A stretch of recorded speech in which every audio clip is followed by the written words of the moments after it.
നമസ്കാരം. എന്താണ് GST?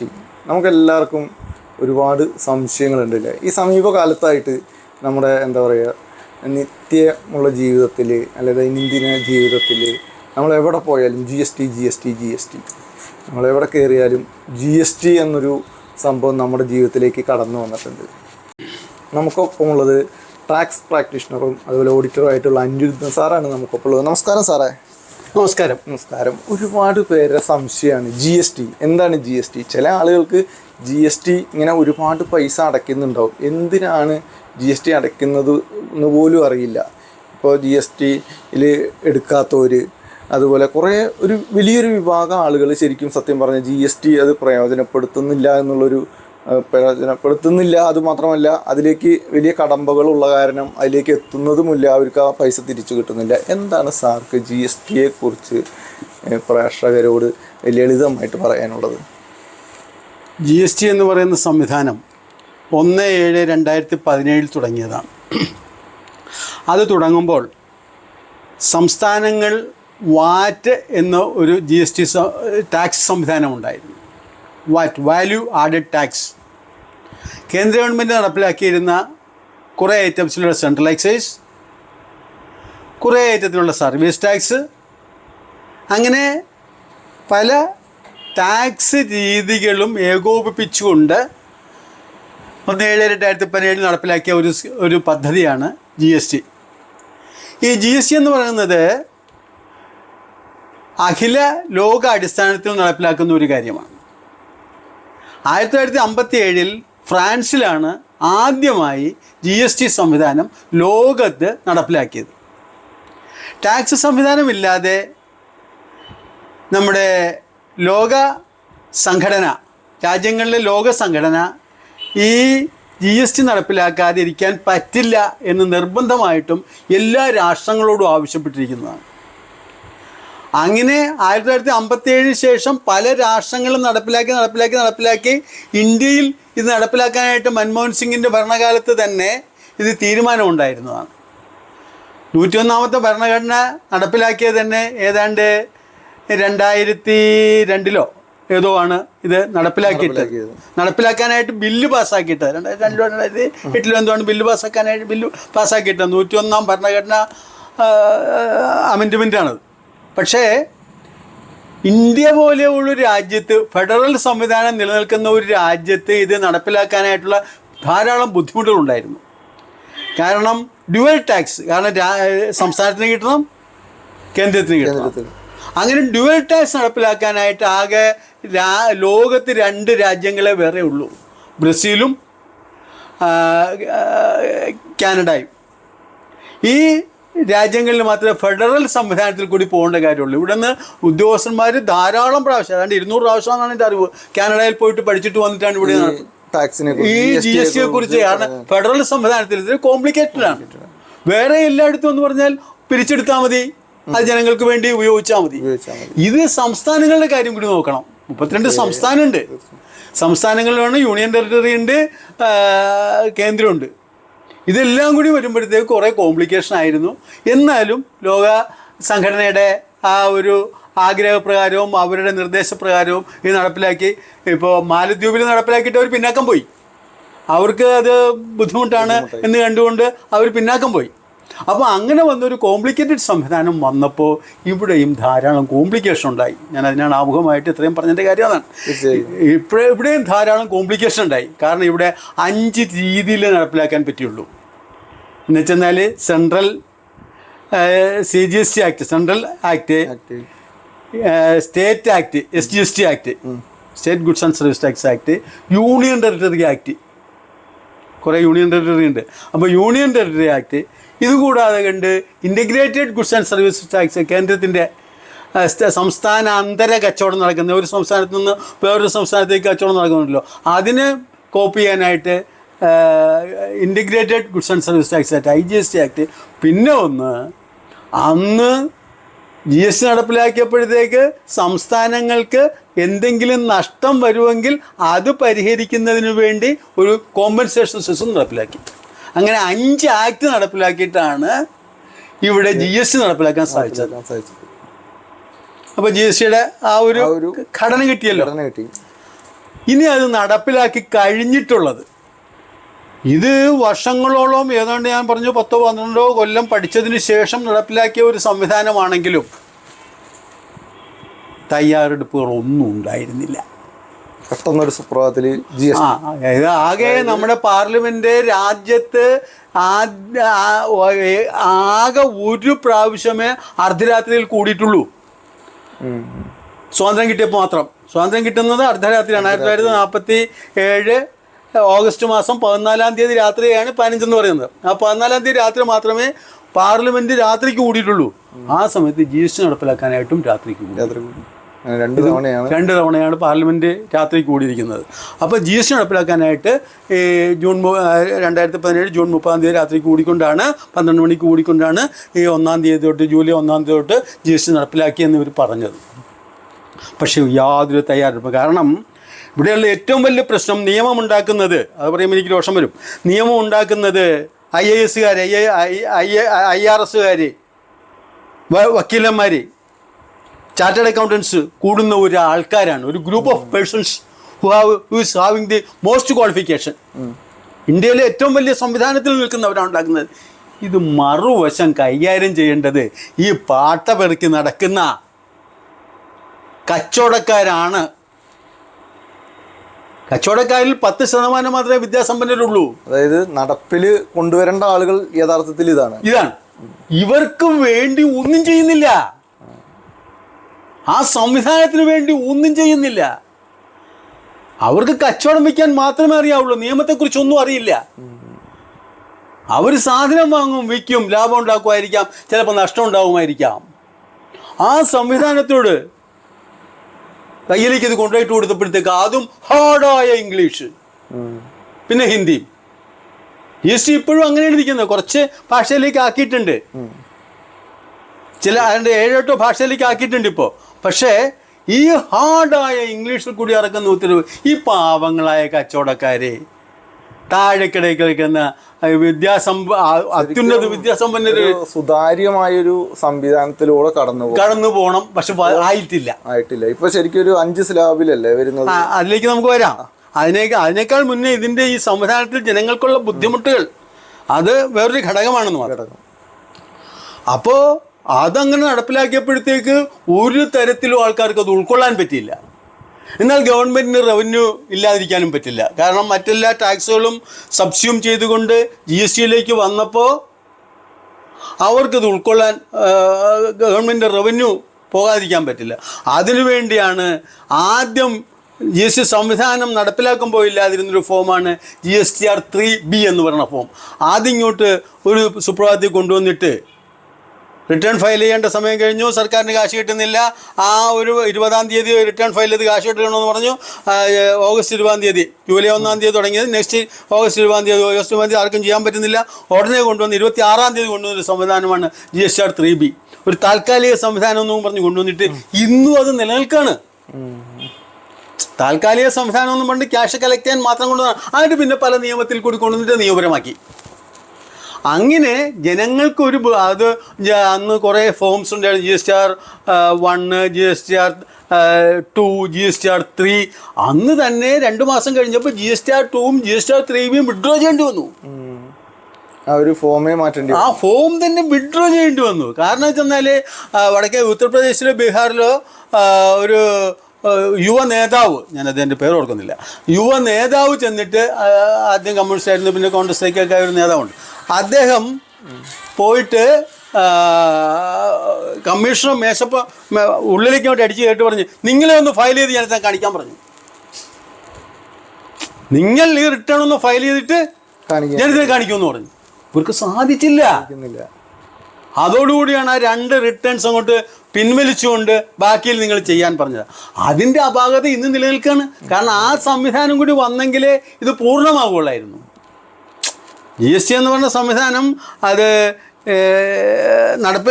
മനസ്സിൽ കണ്ടവർ ആ സംവിധാനം കൂടി കണ്ടിരുന്നു. അതിൻ്റെ അപര്യാപ്തത ഇപ്പോഴും നിലനിൽക്കുകയാണ്. ഇപ്പോഴും വന്നിട്ട് വേറെ വഴിയിൽ കൂടിയൊക്കെ GSTR 1A, GSTR 2B, GSTR 2A എന്നൊക്കെ പറഞ്ഞുകൊണ്ട് പലതിൽ കൂടി അത് കടത്തിക്കൊണ്ടു വരുന്നുണ്ടെങ്കിലും അത് നടന്നിരുന്നുവെങ്കിൽ ഉണ്ടായിരുന്ന ഗുണം ഇന്നും GST ഉണ്ടായിട്ടില്ല. അന്ന് അങ്ങനെ നടപ്പിലാക്കിയപ്പോഴത്തേക്കാണ് വേറെ ലോകത്തൊരിടത്തും ഇല്ലാത്ത പോലെ പല റേറ്റ് ഓഫ് ടാക്സിൽ ഇവിടെ കൊണ്ടുവന്നത്. അതാണ് നിങ്ങൾ ചോദിച്ച 5 അല്ലേ എന്ന് ചോദിച്ചത്. ആക്ച്വലി പറയാനാണെങ്കിൽ 5 ഒന്നുമല്ല, മനസ്സിലായ? ആക്ച്വലി പറയുകയാണെങ്കിൽ 0.5%, 1%, 3%, നേരത്തെ 22/9 മുൻപേ 5%, 6%, 12%, 18%, 28%, ഇതൊക്കെ കൂടാണ്ട് കോമ്പൻസേഷൻ സെസ്, ഇങ്ങനെ പല GST നിരക്കുകൾ ഉണ്ടായിരുന്നു. നമ്മൾ ഓരോരോ സ്ഥലങ്ങളിൽ പോകുമ്പോൾ, ഉദാഹരണം പെട്രോൾ പമ്പിൽ പോകുമ്പോൾ ഒരു ചെറിയൊരു തുക പിടിക്കുന്നുണ്ടായില്ല സ്വച്ഛ് ഭാരതിന്, അത് പറയാം. ഈ ഒരു സ്ലാബിൽ വരുന്ന അല്ലല്ല, അത് ആണ് ഏറ്റവും വലിയ ഭാരതത്തിൽ നടപ്പിലാക്കിയ GST നടപ്പിലാക്കിയതിൽ വന്നിരിക്കുന്ന ഒരു വലിയ അപാകത. ഇന്നും 2005 വാല്യൂ ആഡ് ടാക്സ് നടപ്പിലാക്കിയത്. ലോകസംഘടന പറയുന്നത് വാറ്റ് എന്ന് പറയുന്നത് GSTയുടെ ഒരു മുൻപനാണെന്നാണ്. വാറ്റ് വന്നിട്ടേ GST വരുള്ളൂ. അപ്പോൾ വാറ്റ് നടപ്പിലാക്കുന്നതിന് മുൻപേ 1963 ഇവിടെ ജനറൽ സെയിൽ ടാക്സ്, GST തന്നെയാണെങ്കിലും അതിനെ പറയേണ്ടത് general sale tax, Kerala general sale tax, central sale tax, ഇങ്ങനെ 2 സംവിധാനം അന്ന് തന്നെ ഉണ്ടായിരുന്നു. ആ സംവിധാനമാണ് ഈ 2005 വരെ നിലനിന്നത്. വളരെ സുതാര്യമായ സംവിധാനം, ആർക്കും വായിച്ചാൽ മനസ്സിലാകുന്ന സംവിധാനം, ഏത് കൊച്ചുകുട്ടിക്കും കൈകാര്യം ചെയ്യാൻ പറ്റുന്ന സംവിധാനം. അതായിരുന്നു ഇവിടെ ഉണ്ടായിരുന്ന. അതാണ് എന്ന് വെച്ചാൽ രാജാവിൻ്റെ കാലത്ത് ചുങ്കം പിരിക്കൽ തൊട്ടുള്ളതാണ് ഇതൊക്കെ. നികുതി എന്ന് പറയുന്നത് ഇന്നൊന്നും തുടങ്ങിയതൊന്നുമല്ല. ഇത് ഒരു എന്താ പറയുക, സ്ഥാപനം നടത്തുമ്പോൾ തീർച്ചയായും GST അടയ്ക്കേണ്ടതാണ്, അല്ലെങ്കിൽ ഒരു പ്രൊഡക്റ്റ് വരുമ്പോൾ അതും ടാക്സ് അടയ്ക്കേണ്ടതാണ്. ഈ ഒരു സംവിധാനത്തിൽ എനിക്ക് ഉള്ളത്, അതായത് സാധാരണക്കാർക്കുള്ളൊരു സംശയം എന്നത്, സാധാരണ വലിയ ബിസിനസ് ആളുകൾ GST എടുത്തിട്ടുണ്ടാവും, സ്ഥാപനങ്ങൾ എടുത്തിട്ടുണ്ടാവും. നമ്മളൊരു വലിയൊരു ബൾക്ക് പർച്ചേസ് നടത്തുമ്പോൾ അതിൽ ഇത്ര ശതമാനം GST പിടിച്ചിട്ടുണ്ട്. അപ്പോൾ ഇത് ഫയൽ ചെയ്യുന്നവർക്ക് ആ തുക തിരിച്ച് കിട്ടും എന്നല്ലേ പറയുന്നത്? പറയാം. അപ്പോൾ അതുപോലെ തന്നെ ഇതിൽ സാധാരണ ആളുകൾ വാങ്ങുന്ന ഓരോ സാധനത്തിൻ്റെയും പൈസ ഏത് കണ്ടീഷനിലാണ് പോവുക? നേരത്തെ പറഞ്ഞ ഒന്ന് അവസാനിപ്പിച്ചുകൊണ്ട് പറയാം. പെട്രോൾ പമ്പിൽ നിങ്ങൾ ചെല്ലുമ്പോഴത്തേക്ക് നിങ്ങൾക്ക് അവിടെ ഒരു ടാക്സ് പിടിക്കുന്നുണ്ടോ നിങ്ങൾ പറഞ്ഞല്ലോ. അപ്പം ഞാൻ പറഞ്ഞു വന്നു ചെന്നാൽ GST നടപ്പിലാക്കിയപ്പോഴത്തേക്കും വാറ്റ് നടപ്പിലാക്കിയപ്പോഴത്തേക്കും പഴയ നിയമത്തിന് കീഴിൽ നിൽക്കുന്ന ഒരു സംവിധാനം ഇപ്പോഴും ഉണ്ട്. പെട്രോള് പഴയ 1963 നടപ്പിലാക്കിയ KGST-ലാണ് ഇപ്പോഴും നിൽക്കുന്നത്. മദ്യം, മനുഷ്യൻ കുടിക്കുന്ന മദ്യം, മദ്യത്തിന് മുഴുവനായിട്ടും പറഞ്ഞുകൂടാ, മനുഷ്യൻ കുടിക്കുന്ന മദ്യം, ഇതൊക്കെ നിൽക്കുന്നത് ഇപ്പോഴും പഴയ KGST-ലാണ് നിൽക്കുന്നത്. അപ്പോൾ അതൊക്കെ 1 പോയിന്റ് ടാക്സ് ആണ്. ഉൽപ്പാദിപ്പിക്കുന്ന സ്ഥലത്ത് ആ പേരിൽ ഒരു നികുതി എടുത്തു കഴിഞ്ഞാൽ പിന്നെ ഒരിടത്തും നികുതി എടുക്കാൻ പാടില്ല. നിങ്ങൾ പെട്രോൾ വാങ്ങുമ്പോഴത്തേക്ക് നിങ്ങളുടെ പെട്രോളിൻ്റെ ബില്ലിനകത്ത് GST ഇല്ല. അതിൻ്റെ കേരള ജനറൽ സെയിൽ ടാക്സ് അത് ഉൽപ്പാദിപ്പിക്കുന്ന ഇന്ത്യൻ ഓയിൽ കോർപ്പറേഷനോ ഭാരത് പെട്രോളിയം കമ്പനിയോ എന്ന് പറയുന്നവർ തന്നെ വാങ്ങി സർക്കാരിലേക്ക് അടയ്ക്കുന്നു.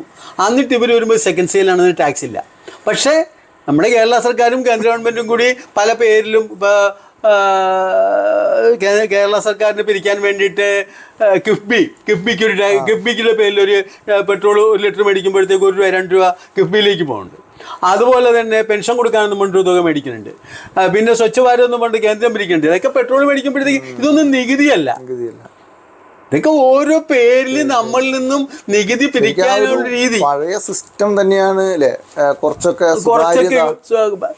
ഉറപ്പ്, പഴയ സിസ്റ്റം തന്നെ സുതാര്യത, അത് സാധാരണക്കാരന് കൈകാര്യം ചെയ്യാൻ പറ്റുന്ന ഒരു സംവിധാനമായിരുന്നു. മനസ്സിലായോ? സാധാരണക്കാരന് അത് കൈകാര്യം ചെയ്യാനായിട്ട് ഒരു ബുദ്ധിമുട്ടും ഉണ്ടായിരുന്നില്ല. ആ സമയത്ത് ഇത് വന്നപ്പോഴത്തേക്ക് ഇത് ലോകത്തിൻ്റെ അല്ല ഇന്ത്യയുടെ എല്ലായിടത്തും ഉൾപ്പെടുന്ന ഒരു കാര്യമായതുകൊണ്ട് അതിനകത്ത് കുറേ പ്രശ്നങ്ങളുണ്ട്, കോംപ്ലിക്കേഷൻ ഉണ്ടായി. അതായത് നമുക്ക് ആധികാരികമായിട്ട് ഈ മേഖലയെക്കുറിച്ച് അറിയാത്തതിനാണ് സാധാരണക്കാരൻ എന്ന പോലെയുള്ള സംശയങ്ങൾ തന്നെയാണ് ചോദിക്കുന്നത്. വലിയൊരു വ്യത്യാസമാണ് ഇപ്പോൾ ഈ GST കുറച്ചപ്പോൾ വലിയൊരു വ്യത്യാസമാണ് ഉണ്ടായത്. ഒരു പാർട്സ് വാങ്ങാൻ പോയി കഴിഞ്ഞപ്പോൾ 20% പൈസ കേരളം, 20% കേന്ദ്രമായിരുന്നു. അത് നേരെ കുറച്ച് 9% അങ്ങനെ 18%-ലാണ് ഒരു മെക്കാനിക്കൽ പാർട്സിൽ വരുന്നത്. അങ്ങനെ എല്ലാത്തിലും ഇൻഷുറൻസിനെ സംബന്ധിച്ച് പൂർണ്ണമായി എടുത്തു കളഞ്ഞു. അപ്പോൾ ഇത് എന്തിനായിരുന്നു എന്നുള്ളൊരു ചോദ്യം കൂടി. അതിലേക്ക് വരാം. അതായത് അതിന് മുമ്പേ നിങ്ങളൊരു കാര്യം ചോദിച്ചായിരുന്നു, ഇൻപുട്ട് എടുക്കുന്ന രീതിയെക്കുറിച്ച്, ആ രജിസ്ട്രേഷൻ എങ്ങനെ എടുക്കാൻ പറ്റും എന്നുള്ളതിനെക്കുറിച്ച് ഒരു ചോദ്യം ചോദിച്ചിരുന്നു. അത് ഇൻപുട്ട് ടാക്സ് ക്രെഡിറ്റ് എന്ന് പറയുന്നതും ഈ കോംപ്ലിക്കേഷനായ നിയമത്തിൻ്റെ കോംപ്ലിക്കേഷൻ ആക്കിയിട്ടുള്ളൊരു പോയിൻ്റാണ്. എന്താ വെച്ചെന്നാൽ ഒരു രജിസ്ട്രേഷനുള്ള ഒരു വ്യക്തിക്കാണ് നമ്മൾ ഒരു ഹോൾസെയിലറിൽ നിന്ന് സാധനം മേടിക്കുമ്പോൾ അതിൻ്റെ റിറ്റെയിലർ, അതിൻ്റെ മിഡിൽ നിൽക്കുന്ന ആളോ രജിസ്ട്രേഷൻ ഉള്ള വ്യക്തിക്കാണ് അവിടെ കൊടുത്ത ടാക്സ് നമുക്കിവിടെ ഇൻപുട്ടായിട്ട് എടുക്കാൻ പറ്റുന്നത്. ആ ഇൻപുട്ട് എന്ന് പറഞ്ഞാൽ ഒന്നുകൂടി ഒന്ന് വിശദീകരിക്കാം. ഇൻപുട്ട് എന്ന് പറയുന്നത് നമ്മൾ ഒരാളുടെ പോയിട്ട് സാധനം മേടിക്കുന്നു, രജിസ്ട്രേഷൻ ഉള്ള ഒരാൾ നമ്പർ കൊടുത്ത് സാധനം വാങ്ങുമ്പോൾ അവിടെ ആ വാങ്ങുന്ന സാധനത്തിന് അവർക്ക് അവിടെ അടച്ച നികുതിയെയാണ് ഈ ഇൻപുട്ട് എന്ന് പറയുന്നത്. അവിടെ അടച്ച നികുതി അത് ഇവിടെ കൊണ്ടുവന്ന് ഫയൽ ചെയ്യുമ്പോഴത്തേക്ക് അവർ വിൽക്കുമ്പോൾ അടയ്ക്കേണ്ട നികുതിയിലേക്ക് ഈ കൊടുത്ത നികുതിയെ തട്ടിക്കഴിക്കുന്നതിനെയാണ് input tax credit set off. മനസ്സിലായി കാണുമെന്ന് വിചാരിക്കുന്നു. മനസ്സിലായില്ലെങ്കിൽ ഞാൻ വിശദീകരിക്കാം. അതിനെയാണ് input tax credit set off എന്ന് പറയുന്നത്. എന്നാൽ ഈ ഇൻപുട്ട് ടാക്സ് അവൈൽ ചെയ്യാൻ പാടില്ലാത്ത കുറേ ഘടകങ്ങൾ നിർത്തിയിട്ടുണ്ട്. ഇപ്പം ബിൽഡിംഗ് മെറ്റീരിയൽസ് വാങ്ങിക്കഴിഞ്ഞാൽ ഇൻപുട്ട് ടാക്സ് ക്രെഡിറ്റ് അവൈൽ ചെയ്യാൻ പാടില്ല. വാഹനങ്ങൾ, ഇപ്പോൾ സ്വന്തം ഉപയോഗത്തിന് വാങ്ങിക്കുന്ന കാറ്, അതുമാതിരിയുള്ള വാഹനങ്ങൾ, ഇത് വാങ്ങുമ്പോൾ കൊടുക്കുന്ന നികുതി നമുക്കിവിടെ സെറ്റ് ഓഫ് ചെയ്യാൻ പാടില്ല. ഇങ്ങനെ കുറേ, അത് മാത്രമല്ല കുറേ ആഹാരം കഴിക്കുന്നതിന്, യാത്ര ചെയ്യുന്നതിന്, ഇങ്ങനെ കുറേ സ്ഥലത്ത് കൊടുക്കുന്ന നികുതികളെ നമുക്ക് സെറ്റ് ഓഫ് ചെയ്യാൻ പാടില്ല എന്ന് പറഞ്ഞിട്ടുണ്ട്. ഇതാണ് സാധാരണക്കാരനായ കച്ചവടക്കാരന് മനസ്സിലാക്കാൻ വരുന്ന ബുദ്ധിമുട്ട്. എന്നൊക്കെ തൃശ്ശൂരുള്ള ഒരു വലിയ കച്ചവടക്കാരന് വന്നിട്ട് ചോദിക്കുന്നത്, ഇതൊക്കെ അവർ ബിസിനസ് മീറ്റ് നടത്തുന്നുണ്ട്, വലിയ ബിസിനസ് മീറ്റുകൾ നടത്തുന്നുണ്ട്, അതുപോലെ തന്നെ അദ്ദേഹം ഡൽഹിക്ക് ഫ്ലൈറ്റിൽ ഇങ്ങനെ യാത്ര ചെയ്തുകൊണ്ടിരിക്കുകയാണ് കച്ചവടത്തിന്. അദ്ദേഹത്തിന് ഇത് ഞാൻ ചെയ്യുന്നതൊക്കെ എൻ്റെ ബിസിനസ്സിന് വേണ്ടിയിട്ടാണ്, എനിക്ക് എൻ്റെ ഇൻപുട്ട് എടുക്കാൻ പാടില്ല നിങ്ങൾ പറഞ്ഞാൽ എങ്ങനെ ശരിയാവുന്നതാണ് അദ്ദേഹം വന്നിട്ട് നമുക്ക് എന്ത് ചെയ്യാൻ സാധിക്കും? അങ്ങനെ കുറേ കാര്യങ്ങൾ ഇതിനെ കോംപ്ലിക്കേഷൻ ആക്കി ഇട്ടിരിക്കണം. ഇപ്പോൾ ഒരു മെഷീനറിക്ക് ഇൻപുട്ട് എടുക്കണമെങ്കിൽ ആ ബിൽഡിങ് വെച്ച് മെഷീനറി വെക്കുന്നതിന് ഒരു പ്ലാറ്റ്ഫോം ഉണ്ടാക്കി ആ പ്ലാറ്റ്ഫോമിൽ നിന്ന് 2 നട്ടും ബോൾട്ടും മേളിലേക്ക് നിർത്തിയിട്ടാണെങ്കിൽ അതുവരെ ഉള്ളതിന് ഇൻപുട്ട് എടുക്കാൻ പാടില്ല. അതിൻ്റെ മേളിലേക്ക് മെഷീൻ വെക്കുന്നതിന് എടുക്കാൻ പാടുള്ളൂ. മറ്റേത് ബിൽഡിംഗ് ആണ്. ഒരു എ സി മേടിച്ച് വെച്ച് കഴിഞ്ഞാൽ ഇതുപോലെ വയ്ക്കുന്ന എ സി ആണെന്നുണ്ടെങ്കിൽ അവന് ഇൻപുട്ട് എടുക്കാം. ആ സമയത്ത് ബിൽഡിങ്ങിനകത്ത് ഒരു സെൻട്രലൈസ്ഡ് എ സി സിസ്റ്റം ഉണ്ട്, അതിന് പറ്റില്ല. കാരണം അത് ബിൽഡിങ്ങിനകത്താണ് പോലും. നിങ്ങളൊരു ലിഫ്റ്റ് സാധനം ഈ 3-ാം നിലയിലേക്ക് കയറ്റാനായിട്ട് താഴത്ത് കൊണ്ടുവന്ന് വെച്ചിട്ട് നിങ്ങളൊരു ലിഫ്റ്റ് പുറത്ത് വെച്ച് ആ സാധനം കയറ്റിക്കോ, അതിനെടുക്കാം. ആ സമയത്ത് ബിൽഡിങ്ങിനോട് ചേർത്ത് ലിഫ്റ്റ് വെച്ചിട്ട് അതിൽ കൂടി സാധനം കൊണ്ടുവന്ന് എടുക്കാൻ പാടില്ല. എത്ര കോംപ്ലിക്കേഷൻ ആണെന്ന് ആലോചിച്ച് നോക്കൂ. ശരിക്കൊരു സാധാരണ ഒരു വ്യക്തിക്ക് മനസ്സിലാക്കാൻ, സാധാരണ എന്നല്ല, കുറച്ച് അറിയാവുന്നവർക്ക് പോലും മനസ്സിലാക്കാൻ കഴിയാത്ത തരത്തിൽ സാധിക്കുന്നില്ല. ഞാൻ അതുപോലെ തന്നെ ഒരു വ്യക്തിക്ക് 50 ലക്ഷം രൂപയിൽ കൂടുതൽ ഒരു ദിവസം ഒരു മാസം ടേൺ ഓവർ ഉണ്ടായിട്ടുണ്ടെങ്കിൽ അവന് ക്രെഡിറ്റിൽ ഇൻപുട്ട് മുഴുവൻ കിടക്കുന്നുണ്ടെങ്കിൽ പോലും, കാരണം ഇവരുടെയൊക്കെ ഈ കോറി ഉണ്ടല്ലോ, ഈ കോറി ക്രഷർ, അവർക്ക് 5% ഔട്ട്പുട്ടുള്ളൂ. ആ സമയത്ത് അവർ വാങ്ങുന്ന ലോറികൾ ഇവരിങ്ങനെ വാങ്ങിക്കൊണ്ടിരിക്കും. അപ്പോൾ ഇതിന് 28% കഴിഞ്ഞ് 22/9 മുമ്പ് വരെ ടാക്സ് കൊടുത്തിട്ട് വാങ്ങണം. അപ്പോൾ ഇവരുടെ ഇൻപുട്ട് ഇങ്ങനെ ക്രെഡിറ്റ് വലുതായിക്കൊണ്ടേയിരിക്കും. ഈ ക്രെഡിറ്റിലിട്ട് കഴിഞ്ഞാൽ, അതിന് ക്രെഡിറ്റ് ഇടുന്നതിന് കുറേ നിയമ റെസ്ട്രിക്ഷൻസ് ഉണ്ട്. അത് പാലിച്ചുകൊണ്ട് ക്രെഡിറ്റിലിട്ട് കഴിഞ്ഞാൽ പിന്നെ നമുക്കത് എപ്പോൾ വേണമെങ്കിലും അവൈൽ ചെയ്യാം. അത് ക്രെഡിറ്റിൽ കിടക്കാണ് അവിടെ. അങ്ങനെ ക്രെഡിറ്റിൽ കിടക്കുമ്പോൾ ഈ സാധനം ഉപയോഗിക്കാനായിട്ട് നമുക്കുണ്ടാവും. അതിന് പറഞ്ഞാൽ 50 ലക്ഷം രൂപയിൽ കൂടുതൽ ഒരു മാസം ടേൺ ഓവർ വന്നാൽ അവർ 1% നികുതി അടയ്ക്കണം. 1% ഇൻപുട്ട് എടുക്കാൻ പാടില്ല, 99 എടുക്കാം. എന്നാലും 99 എടുക്കാൻ പറഞ്ഞോ, കുഴപ്പമില്ല. അതിന് കുറേ നൂലാമാല കൊണ്ടുവന്ന് വെച്ചു. ആ പാർട്ടി 3 കൊല്ലമായിട്ട് ഇൻകം ടാക്സ് റിട്ടേൺ ഫയൽ ചെയ്യുന്ന 1 ലക്ഷം രൂപ വെച്ച് ഇൻകം ടാക്സ് റിട്ടേൺ ഫയൽ ചെയ്യുന്നുണ്ടെങ്കിൽ അവർക്ക് വേണ്ട. ഇൻവെർട്ടഡ് ഡ്യൂട്ടി സ്ട്രക്ചർ എന്നും പറഞ്ഞുകൊണ്ട് പൈസ തിരിച്ചു വാങ്ങിയിട്ടുണ്ടെങ്കിൽ അവർക്ക് വേണ്ട. ഈ 1% കൂടുതൽ പ്രീവിയസ് മന്ത്സിൽ അടച്ചിട്ടുണ്ടെങ്കിൽ അവർക്ക് വേണ്ട. ഇത് ആർക്കും മെയിൻറ്റെയിൻ ചെയ്യാൻ പറ്റും? അങ്ങനെ എന്ത് നിയമം വന്നാലും അതിനെ എങ്ങനെ കോംപ്ലിക്കേഷൻ ആക്കാം, ആ രീതിയിലൊക്കെ കോംപ്ലിക്കേറ്റ് ചെയ്തുകൊണ്ടാണ് ഇവിടെ നിയമം കൊണ്ടുവരുന്നത്. അപ്പോൾ ഇൻപുട്ട് ടാക്സ് ക്രെഡിറ്റ് എന്താണെന്നും ഇൻപുട്ട് ടാക്സ് ക്രെഡിറ്റിലുള്ള കോംപ്ലിക്കേഷൻ എന്താണെന്നും അത് എടുക്കേണ്ട ഒരു പരിധിവരെയുള്ള രീതി എന്താണെന്നും മനസ്സിലായി കാണുമെന്ന് വിചാരിക്കുന്നു. അതും കഴിഞ്ഞ വർഷത്തെ ഇൻപുട്ട് ടാക്സ് ക്രെഡിറ്റ് ആണെങ്കിൽ അത് ഈ വർഷം നവംബർ 30 മുൻപേ എടുത്തെങ്കിലേ എടുക്കാൻ പറ്റുള്ളൂ. GST നടപ്പിലാക്കിയപ്പോഴത്തേക്ക് കണ്ടമാനം കോംപ്ലിക്കേഷൻ ഉണ്ടായി, കണ്ടമാനം പ്രശ്നം ഉണ്ടായി. Arun Jaitley sir 7/3/2020 statement 2017, 18, 19 2019 7/3/2019 statement ഇറക്കി. ഇപ്പോൾ മാത്രമേ GST ഒരു ലൈനിൽ വന്നിട്ടുള്ളൂ എന്നതിന് സ്റ്റേറ്റ്മെൻറ്റ് പോലും ഇറക്കി. എന്നിട്ടും പഴയ കുടിശ്ശികളുടെ പേരിലും അന്ന് വന്ന തെറ്റുകളുടെ പേരിലും ഇപ്പോഴും കച്ചവടക്കാരനെ ആകെ പിഴിഞ്ഞുകൊണ്ടിരിക്കുകയാണ്. അതിനിടയ്ക്ക് ഒരു ആംനസ്റ്റി കൊണ്ടുവന്നു.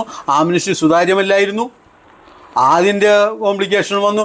ഇങ്ങനെ ഓരോ വിധത്തിലും ആൾക്കാർ ഏത് രീതിയിൽ കച്ചവടക്കാരൻ, എന്നിട്ടും ഇന്ത്യയിലെ കച്ചവടക്കാരൻ നിൽക്കുന്നുണ്ടല്ലോ എന്ന് വിചാരിക്കുമ്പോഴുണ്ടല്ലോ.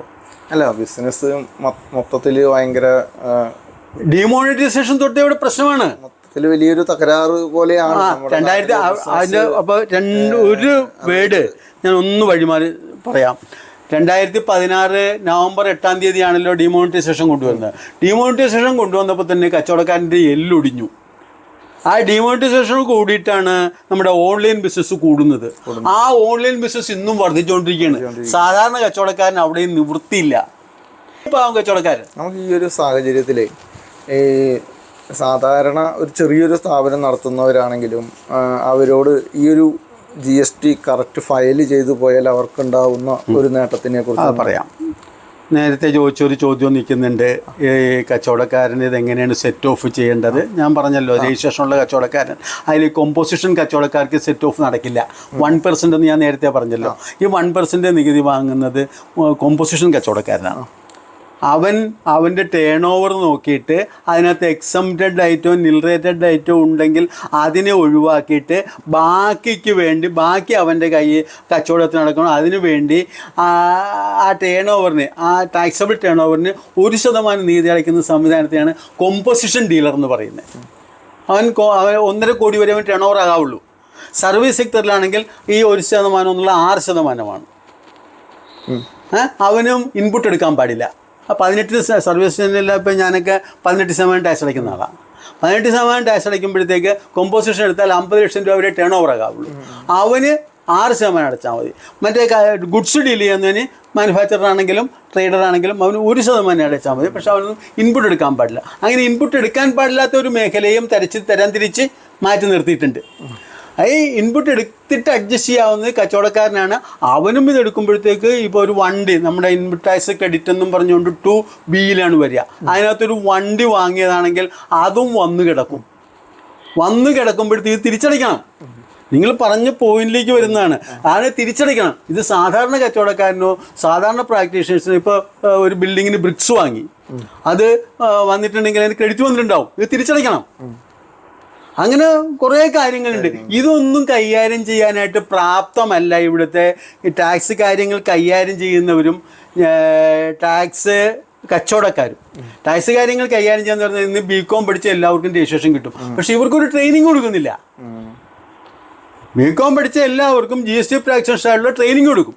പക്ഷെ രജിസ്ട്രേഷൻ കൊടുക്കും. ഈ രജിസ്ട്രേഷൻ കൊടുത്താൽ മാത്രം പോരാ.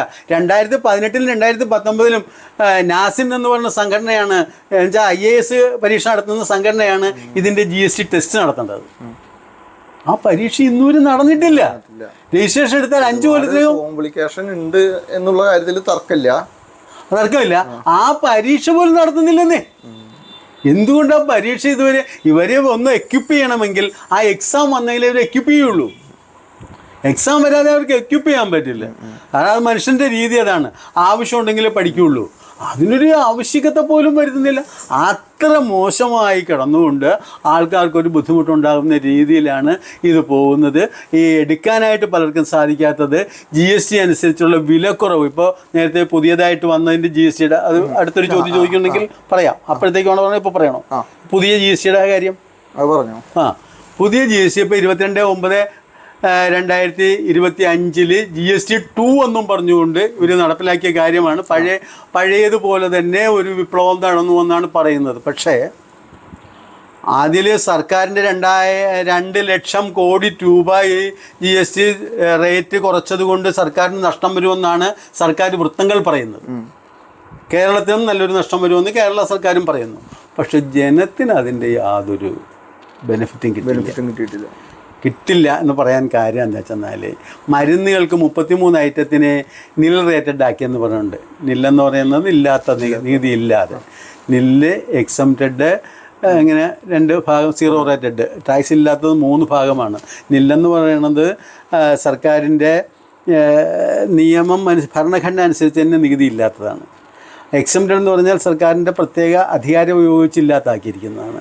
0% എന്ന് പറയുന്നത് എക്സ്പോർട്ടിനുള്ളതാണ്. എക്സ്പോർട്ട് നമ്മുടെ ഇവിടുത്തെ ഈ ചില സ്ഥലങ്ങൾ സെസ് ഏരിയ ഉണ്ടല്ലോ, സെസ് ഏരിയയ്ക്കൊന്നും ടാക്സ് ഇല്ല. അവർ പറയുന്നതാണ് 0 റേറ്റഡ് എന്ന് പറയുന്നത്. അങ്ങനെ നികുതി ഇല്ലാത്ത 3 ഭാഗം തന്നെ നികുതി ഇല്ലാത്തത് നിൽക്കുന്നുണ്ട്. 3 ഭാഗത്ത് നികുതി ഇല്ല. അപ്പോൾ അങ്ങനെ ഉള്ള ആ കച്ചവടം ഈ എക്സംപ്റ്റഡ് ഐറ്റത്തിലേക്ക് 33 തരം മരുന്നിനെ കൊണ്ടുവന്നിട്ടുണ്ടെന്നാണ് പറയുന്നത്. ഈ 33 തരം മരുന്ന് എടുത്തു കഴിഞ്ഞാൽ ഏതാണ് അതിൻ്റെ ജനറിക് നെയിമിലാണ് ഈ 33 തരം കിടക്കുന്നത്. ഇന്ന് നമ്മുടെ സാധാരണ മരുന്ന് കടയിൽ ഒന്നിലും ജനറിക് നെയിമിൽ മരുന്നില്ല. ജനൌഷധി മാത്രമേ ഉള്ളൂ ജനറിക് നെയിമിലുള്ള മരുന്ന്. പിന്നെ സാധാരണക്കാരന് എന്ത് ഗുണം കിട്ടുമെന്നാണ് പറയുന്നത്? സാധാരണക്കാരൻ ഇപ്പൊ ഒരു വാഹനം വാങ്ങി അങ്ങനെ കുറച്ച് കാറ്റഗറിയിലുള്ള ആ ഒരു ഗുണങ്ങൾ അത് പറയാം. ഇപ്പോൾ ടാക്സ് കുറച്ച് 56ാമത്തെ GST കൗൺസിൽ 3/9/2025 കൂടി പുറകെ ചെന്നിട്ട് നമ്മുടെ മരുന്ന് ഈ വണ്ടി ഉൽപ്പാദകരും TV ഉൽപ്പാദകരും ചെന്നിട്ട് കേന്ദ്ര ധനകാര്യ മന്ത്രിയോട് പറഞ്ഞ് ഞങ്ങളിതിൻ്റെ ബെനിഫിറ്റുകളൊക്കെ കൊടുക്കാം എന്ന് പറയണ്ടായി. ഇവരുടെ ധാരണ ഇവിടെ ഇതുപോലെ ഭരണത്തിലിരിക്കുന്നവരുടെ ധാരണ ഇവിടെ ഈ മരുന്ന് ഇവരൊക്കെ ഈ വണ്ടി ഉണ്ടാക്കുന്നവരും TV ഉണ്ടാക്കുന്നവരും ഫ്രിഡ്ജ് ഉണ്ടാക്കുന്നവരും മാത്രമേ ഇവിടെ കച്ചവടക്കാരുള്ളൂ. ഇതിൻ്റെ ഇപ്പുറത്ത് 5000, 10000, 40,000 ഐറ്റംസ് ഉള്ള സൂപ്പർ മാർക്കറ്റുകളും മറ്റുമുണ്ട്. അവർക്ക് 22/9/2025 ഒരു പർട്ടിക്കുലർ ഡേയിൽ കൊണ്ടുവന്നിട്ട് നിങ്ങൾ GSTയുടെ റേറ്റ് എല്ലാം ചേഞ്ച് ചെയ്യണമെന്ന് പറഞ്ഞാൽ അവരുടെ സോഫ്റ്റ്വെയറിൽ ചെയ്യാൻ പറ്റില്ല.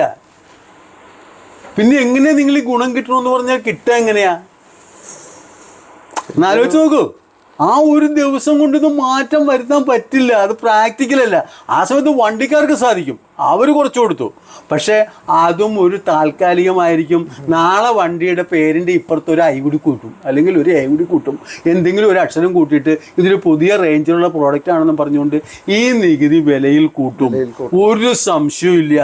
പൊതുജനങ്ങൾക്ക് ഇതിൻ്റെ ഗുണം കിട്ടേണ്ടിടത്തോളം കിട്ടില്ല എന്നുള്ളതിനെക്കുറിച്ച് ഒരു സംശയമില്ല. ഇപ്പോൾ ചപ്പാത്തി, ഇപ്പോൾ ആശീർവാദ് ചപ്പാത്തി ഒഴികെ ബാക്കി ചപ്പാത്തിക്ക് ടാക്സ് ഇല്ലാണ്ടാക്കി.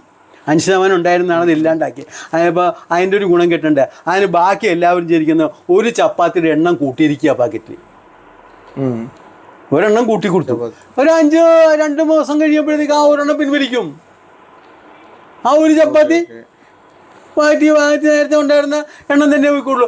അങ്ങനെ ജനത്തിന് പിന്നെ മരുന്ന് കടയിൽ കുറേ ഐറ്റംസ് 5 ആക്കിയിട്ടുണ്ട്.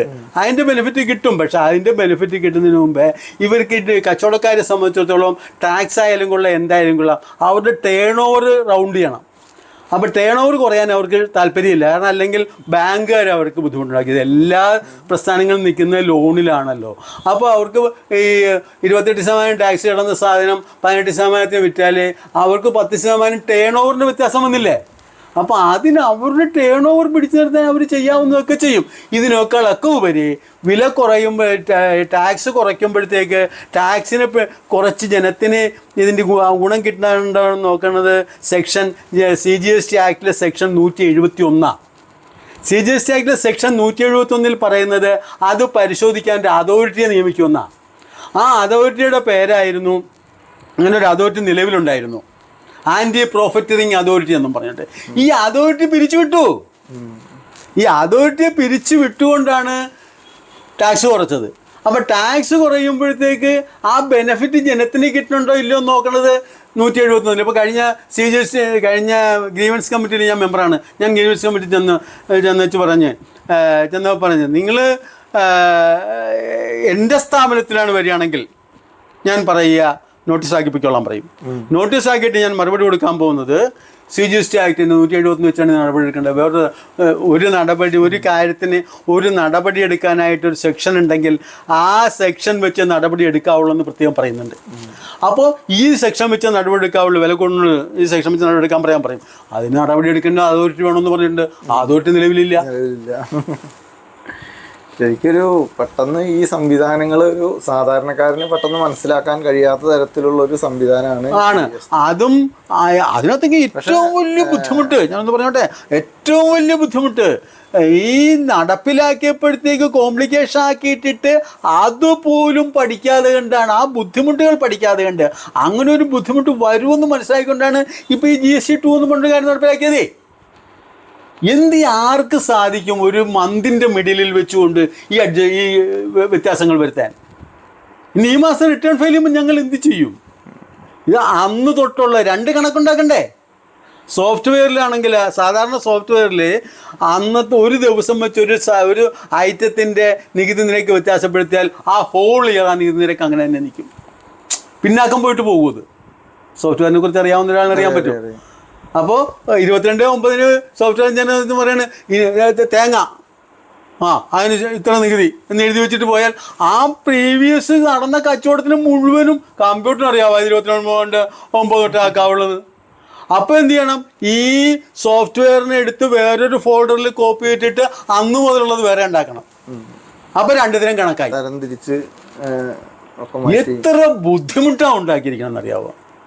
അപ്പോൾ അങ്ങനത്തെ ഒരു സുതാര്യമല്ലാത്തതും ഞാൻ നേരത്തെ പറഞ്ഞില്ലേ, ഈ പാവം കച്ചവടക്കാരൻ അവൻ്റെ 10%, 20% മാത്രം വിദ്യാഭ്യാസമുള്ളവൻ, ബാക്കിയുള്ളവർക്ക് ഒരു സാധാരണ കച്ചവടക്കാരൻ. ശരിക്കും ഇപ്പോൾ GST എടുക്കാത്ത ആളുകളെ അത് GST എടുത്തത് കൊണ്ട് അവർക്ക് അതിൻ്റെ ബെനിഫിറ്റ് നേടാൻ കഴിയുമോ? അതിനെക്കുറിച്ചൊന്ന് പറയാം.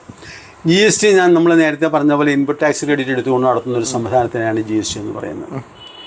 കച്ചവടത്തിൽ സാമ്പത്തിക സിദ്ധാന്തം, എൻ്റെ സാമ്പത്തിക സിദ്ധാന്തം വെച്ച് ഞാൻ നോക്കുമ്പോൾ എനിക്ക് മനസ്സിലാവുന്നത്, ഒരു ടാക്സ് ലയബിലിറ്റി തീർക്കാനുണ്ടെങ്കിൽ ആ ടാക്സ് ലയബിലിറ്റി അവിടെ വെച്ച് തീർത്താൽ അവൻ സേഫാ. ടാക്സ് ലയബിലിറ്റി അവിടെ വെച്ച് തീർത്തില്ല എങ്കിൽ ഇവന് ക്യാഷ് ഫ്ലോ കൂടുക ചെയ്യാം. ക്യാഷ് ഫ്ലോ കൂടിയാൽ എന്താ സംഭവിക്കുക? ക്യാഷ് ഫ്ലോ കൂടുമ്പോൾ കാറിടാൻ സ്ഥലമില്ല, എനിക്കൊരു ഷെഡ് വീടിൻ്റെ അവിടെ നിന്ന് തന്നെ ഒരു ഷെഡിങ്ങോട്ട് വലുതാക്കിയാൽ കൊള്ളാം. എൻ്റെ ബന്ധു വീട്ടിൽ ഇത്തിരി ആവശ്യമുണ്ട്, അവിടേക്ക് കുറച്ച് കാശ് കൊടുത്താൽ കൊള്ളാം. അല്ലെ അവർക്ക് എന്തെങ്കിലും വീട്ടിലിരിക്കുന്ന TV 32 ഇഞ്ചാണ്, അതെനിക്കൊന്ന് 45 ഇഞ്ചാക്കിയാൽ കൊള്ളാം എന്നുള്ള ചിന്ത മനുഷ്യനാണ് കയറി വരും.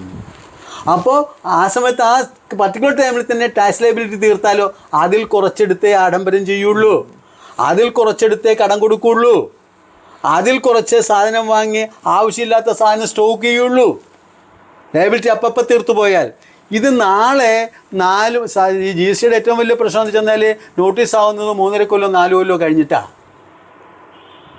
ഇപ്പോൾ ഏതാണ്ട് 200 രജിസ്ട്രേഷൻ അഡീഷൻ എടുത്തിട്ടുണ്ട്. അത് രജിസ്ട്രേഷൻ ക്യാൻസൽ ചെയ്തല്ലേ ഉള്ളൂ, വേറെ എന്തുകൊണ്ട് മറ്റ് നടപടി എടുക്കാനില്ല എന്ന് നമ്മുടെ VD സതീശൻ ചോദ്യം ചോദിച്ചിട്ടുണ്ട് സർക്കാരിനോട്. ആ ചോദ്യം ചോദിച്ചതിൻ്റെ ഉത്തരം എനിക്ക് ഈസിയാണ്. കാരണം ഇവർ ഇപ്പോൾ രജിസ്ട്രേഷൻ ക്യാൻസൽ ചെയ്തതിൻ്റെ നടപടി 3.5 കൊല്ലം കഴിഞ്ഞ് ഇവരെടുക്കുള്ളൂ. ഈ 3.5 കൊല്ലം കഴിഞ്ഞ് നടപടി എടുത്ത് വരുമ്പോഴത്തേക്ക് ഇവൻ ഈ കൊടുത്ത് ചിലവാക്കിയ കാശുകളൊന്നും ഉണ്ടാവില്ല. ഇവൻ കുത്തുവാള എടുത്തിരിക്കുന്ന നേരത്താണ് ഈ പഴയ കുടിശ്ശിക അടയ്ക്കൂ എന്നും പറഞ്ഞുകൊണ്ട് വരുന്നത്. ഇവനെന്ത് ചെയ്യാൻ പറ്റും? അപ്പോൾ എപ്പോഴും നമ്മൾ ചെയ്യേണ്ടത് നമ്മളുടെ ടാക്സ് ലയബിലിറ്റി അപ്പം തീർക്കുക. അതിൻ്റെ ഉത്തരവാണ് നിങ്ങൾ ചോദിച്ചതിൻ്റെ ഉത്തരവാണ് ഞാൻ പറയുന്നത്. അന്നേരം ടാക്സിൻ്റെ ലയബിലിറ്റി തീർത്തു പോകുന്നതാണ് കച്ചവടക്കാരൻ എപ്പോഴും നല്ലത്. രജിസ്ട്രേഷൻ എടുക്കാണ്ട് കച്ചവടം നടത്തി കഴിഞ്ഞപ്പോൾ ധാരാളം സ്ഥാപനങ്ങളുണ്ട്. നമ്മുടെ ഈ സ്നാക്സ് കട, അതായത് ഇപ്പൊ ടാക്സിന്റെ ഫയൽ ചെയ്യുന്നതിന്റെ ഗുണങ്ങളാണ് എന്ന് പറയണം. അതുപോലെ തന്നെ എത്ര ടേൺ ഓവർ ഉള്ള സ്ഥാപനം വരെ എടുക്കാതിരിക്കാം എന്നുള്ളത്. അപ്പൊ ഈ സ്നാക്സ്, ചായക്കട, ഈ റോഡ് സൈഡിൽ കാണുന്ന ഒരു വലിയ ചായക്കട അറ്റാച്ച് ചെയ്തിട്ടുള്ള ചെറിയ ചെറിയ ഇതുകളൊക്കെ ഉണ്ടല്ലോ, അവിടെയൊക്കെ ആക്ച്വലി ഇവരൊക്കെ കാരണം ഇതിൻ്റെ സർവീസിലാണ് ഈ ഹോട്ടൽസ് പെടുക. റെസ്റ്റോറൻറ്റ്സ്, ഹോട്ടൽസ് എന്നിവരൊക്കെ പെടുക സർവീസിലാണ്. ഈ സർവീസിൻ്റെ ഒരു വർഷം ടാക്സ് ത്രഷോൾഡ് ലിമിറ്റ് എന്ന് പറയും. ഒരു വർഷം ടാക്സ് എടുക്കാതെ കച്ചവടം ചെയ്യാവുന്ന അവരുടെ ലിമിറ്റ് 20 ലക്ഷമാണ്. കച്ചവടക്കാരൻ ട്രേഡർ അവൻ്റെ ലിമിറ്റ് 40 ലക്ഷമാണ്. ആ ട്രേഡറിൻ്റെ 40 ലക്ഷം എന്ന് പറഞ്ഞാൽ ഒരു ദിവസം വിൽക്കാവുന്ന കച്ചവടം 13,000 റുപ്യ. മറ്റേ അവൻ്റെ വിൽക്കാവുന്ന ലിമിറ്റ് 6,250, 6,500 രൂപ താഴെയാണ്. അപ്പോൾ അവൻ എന്തായാലും ലക്ഷക്കണക്കിന് രൂപ, 10,000 രൂപ ഒരു ദിവസം കച്ചവടമുള്ളവനും ഈ രജിസ്ട്രേഷൻ എടുക്കാതെ പോവുക. അപ്പോൾ അന്നേരം രജിസ്ട്രേഷൻ എടുത്ത് അപ്പോൾ അവൻ്റെ ലയബിലിറ്റി തീർത്ത് പോകാത്തത് കൊണ്ട്, അല്ലെങ്കിൽ ഒരു കോമൺ രജിസ്ട്രേഷൻ എടുത്ത് അവൻ ഇൻപുട്ട് കിട്ടത്തക്ക രീതിയിൽ ഇൻപുട്ട് എടുത്ത് ബാക്കി അടച്ചു പോകാത്തത് കൊണ്ട് ഈ സാധനം വാങ്ങുമ്പോഴത്തേക്ക് നമുക്ക് രജിസ്ട്രേഷൻ ഉണ്ടോ ഇല്ലയോ നോക്കില്ല, അവനതിൻ്റെ കറക്റ്റ് വിലയ്ക്കാണ് നമുക്ക് സാധനം തരിക. അപ്പം അതിനകത്ത് ആ ഇൻപുട്ട് നശിച്ചു പോവുക.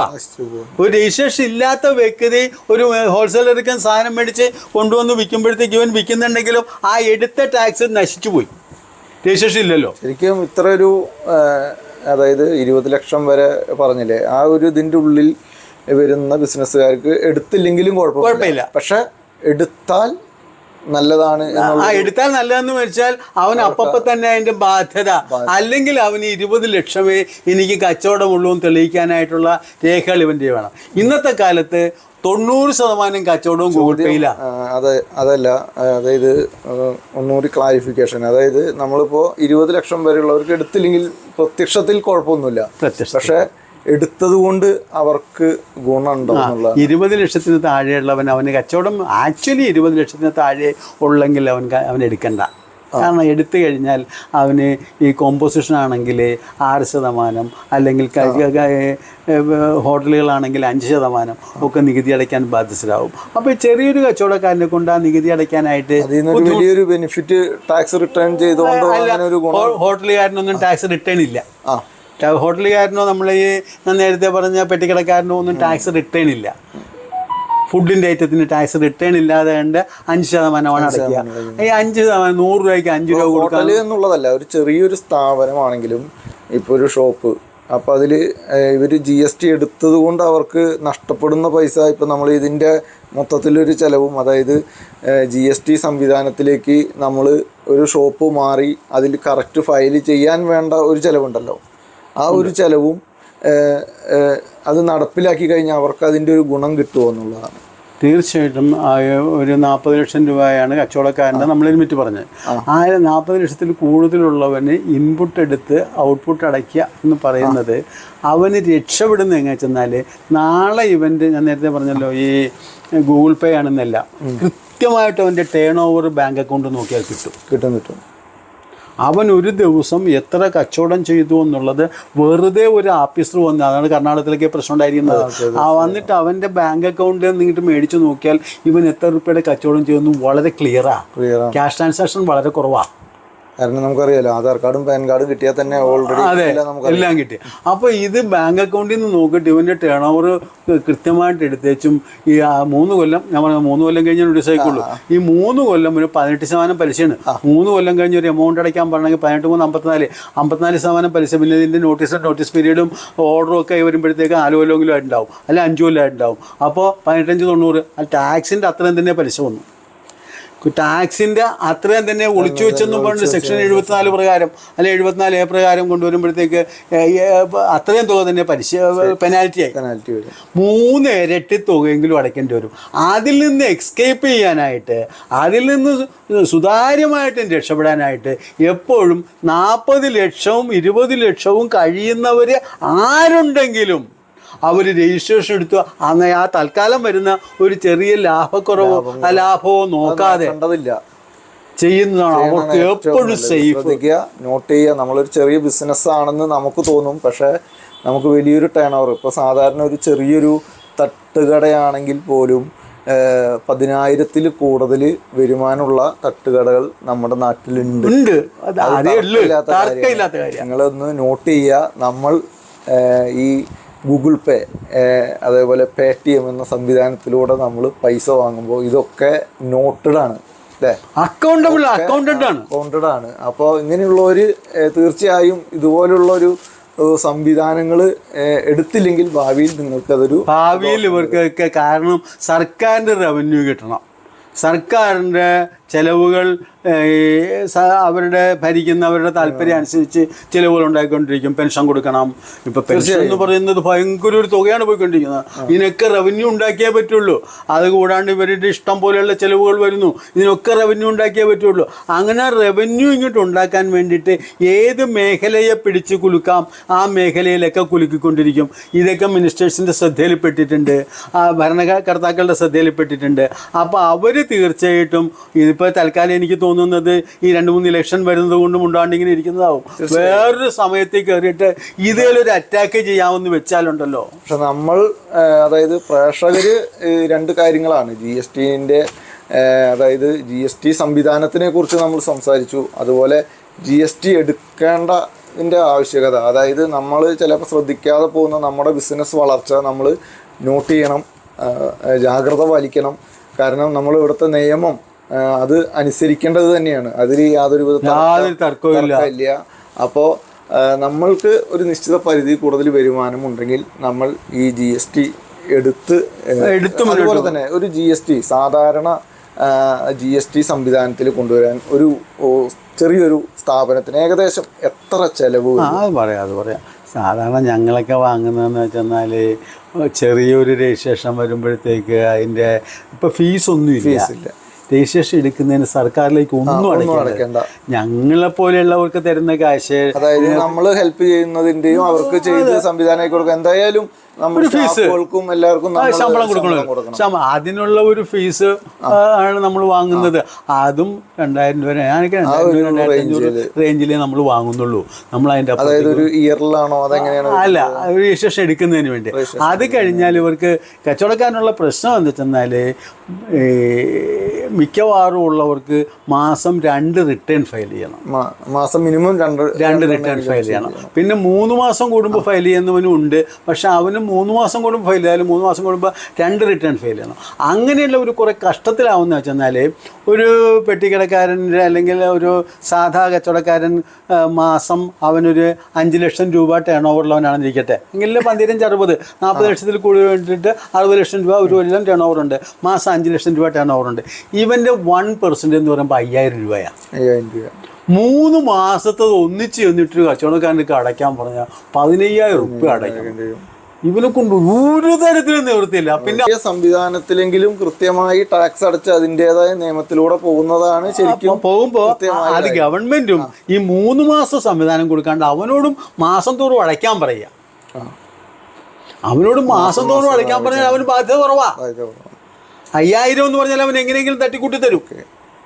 ഞാൻ ഇപ്പം 3 മാസം കൂടി QRMP എന്ന് പറഞ്ഞൊരു സ്കീമുണ്ട്. Quarter return, monthly return filing എന്ന് പറഞ്ഞിട്ട് ഒരു സ്കീമുണ്ട്. ഇതിനകത്ത് 3 മാസം കൂടുമ്പോൾ പൈസ അടച്ചാൽ മതി എന്നുള്ള ഒരു നിയമത്തിലേക്കും പോകാം.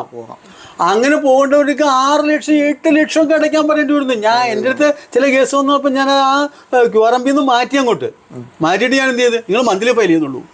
മന്ത്ലി ഫയൽ ചെയ്താൽ അവർ എനിക്കൊരു ബുദ്ധിമുട്ടുമില്ല, ഞാൻ മന്ത്ലി തരാം പൈസ. 3 മാസം എന്ന് പറഞ്ഞാൽ നിങ്ങൾ 15 ലക്ഷം പറഞ്ഞ 10 ലക്ഷം പറഞ്ഞാൽ എന്നെ കൊണ്ട് അടയ്ക്കാൻ പറ്റില്ല. ആ സമയത്ത് ഞാൻ മന്ത്ലി ആണെന്നുണ്ടെങ്കിൽ എനിക്കൊണ്ട് സാധിക്കും. അപ്പോൾ അങ്ങനെ ജനങ്ങളുടെ സൗകര്യപ്രദമായ രീതിയിൽ പോകുന്നതിന് ഞങ്ങളെപ്പോലെയുള്ളവർ, ഇപ്പോൾ എനിക്കിപ്പോൾ കഴിഞ്ഞ മാസം ഉണ്ടായതാണ്, തൃശ്ശൂരിൽ നിന്നൊരു കേസ് എനിക്ക് വന്നപ്പോഴത്തേക്ക് അവർ 3 മാസം കൂടുമ്പോൾ റിട്ടേൺ ഫയൽ ചെയ്താൽ അവർക്ക് വേണ്ടി വരുന്നത് 15 ലക്ഷം രൂപ വേണം. ഞാനത് മന്ത്ലി സ്കീമിലേക്ക് മാറ്റി. ഈ QRMP ആണെങ്കിലും മന്ത്ലി അടച്ചിടാം. പക്ഷെ അത് പറഞ്ഞാലും ഇവർക്ക് കേൾക്കില്ല, കച്ചവടക്കാനും കേൾക്കില്ല, നിർബന്ധമുള്ളിടത്തേ ചെയ്യുള്ളൂ. അപ്പോൾ ഞാൻ എന്ത് ചെയ്തു, ഇവനെടുത്ത് മന്ത്ലി സ്കീമാക്കി. അതുകൊണ്ട് നിങ്ങൾ പൈസ അടച്ചോളാൻ പറഞ്ഞപ്പോൾ മുമ്പ് അവന് കുടിശ്ശിക വന്ന് പെനാൽറ്റി വന്നിട്ട് ഇങ്ങനെ കിടക്കുകയാണ്. ഇപ്പൊ ആ പ്രശ്നമേ ഇല്ല. അവനോട് 18-ാം തീയതി വിളിച്ച് പറയും, 20-ാം തീയതി എത്ര പെയിന്റ് നടക്കാൻ പറയും, അവൻ 20-ാം തീയതി തരാൻ പറയും, അവൻ 20-ാം തീയതി പൈസ തരും. ഒരു പ്രശ്നമില്ല. അപ്പോൾ ജനത്തിനെ സൗകര്യപ്പെടുത്തിയിട്ട് ചെയ്യാനായിട്ട് ഞങ്ങളെപ്പോലെയുള്ള ആൾക്കാർ പറഞ്ഞു കൊടുത്ത്, വേണ്ടുന്ന പറഞ്ഞു കൊടുക്കാത്തടത്തും കുറേ പ്രശ്നം നിലനിൽക്കുന്നുണ്ട്. അപ്പോൾ നല്ല എന്താ പറയുക, ഇതിനെക്കുറിച്ച് അറിവുള്ളവരും അതുപോലെ കൂടുതൽ അറിയുന്നവരും നിങ്ങളും നല്ല രീതിയിൽ സ്റ്റഡി ചെയ്തതിന് ശേഷം ഈ ഒരു സംവിധാനത്തിലേക്ക് കടക്കുക. കൂടുതൽ ടേൺ ഓവർ ഉള്ളവർ എന്തായാലും നിർബന്ധമായും GST എടുക്കുക എന്ന് തന്നെയാണ് പറയാൻ ചെയ്യുള്ളൂ.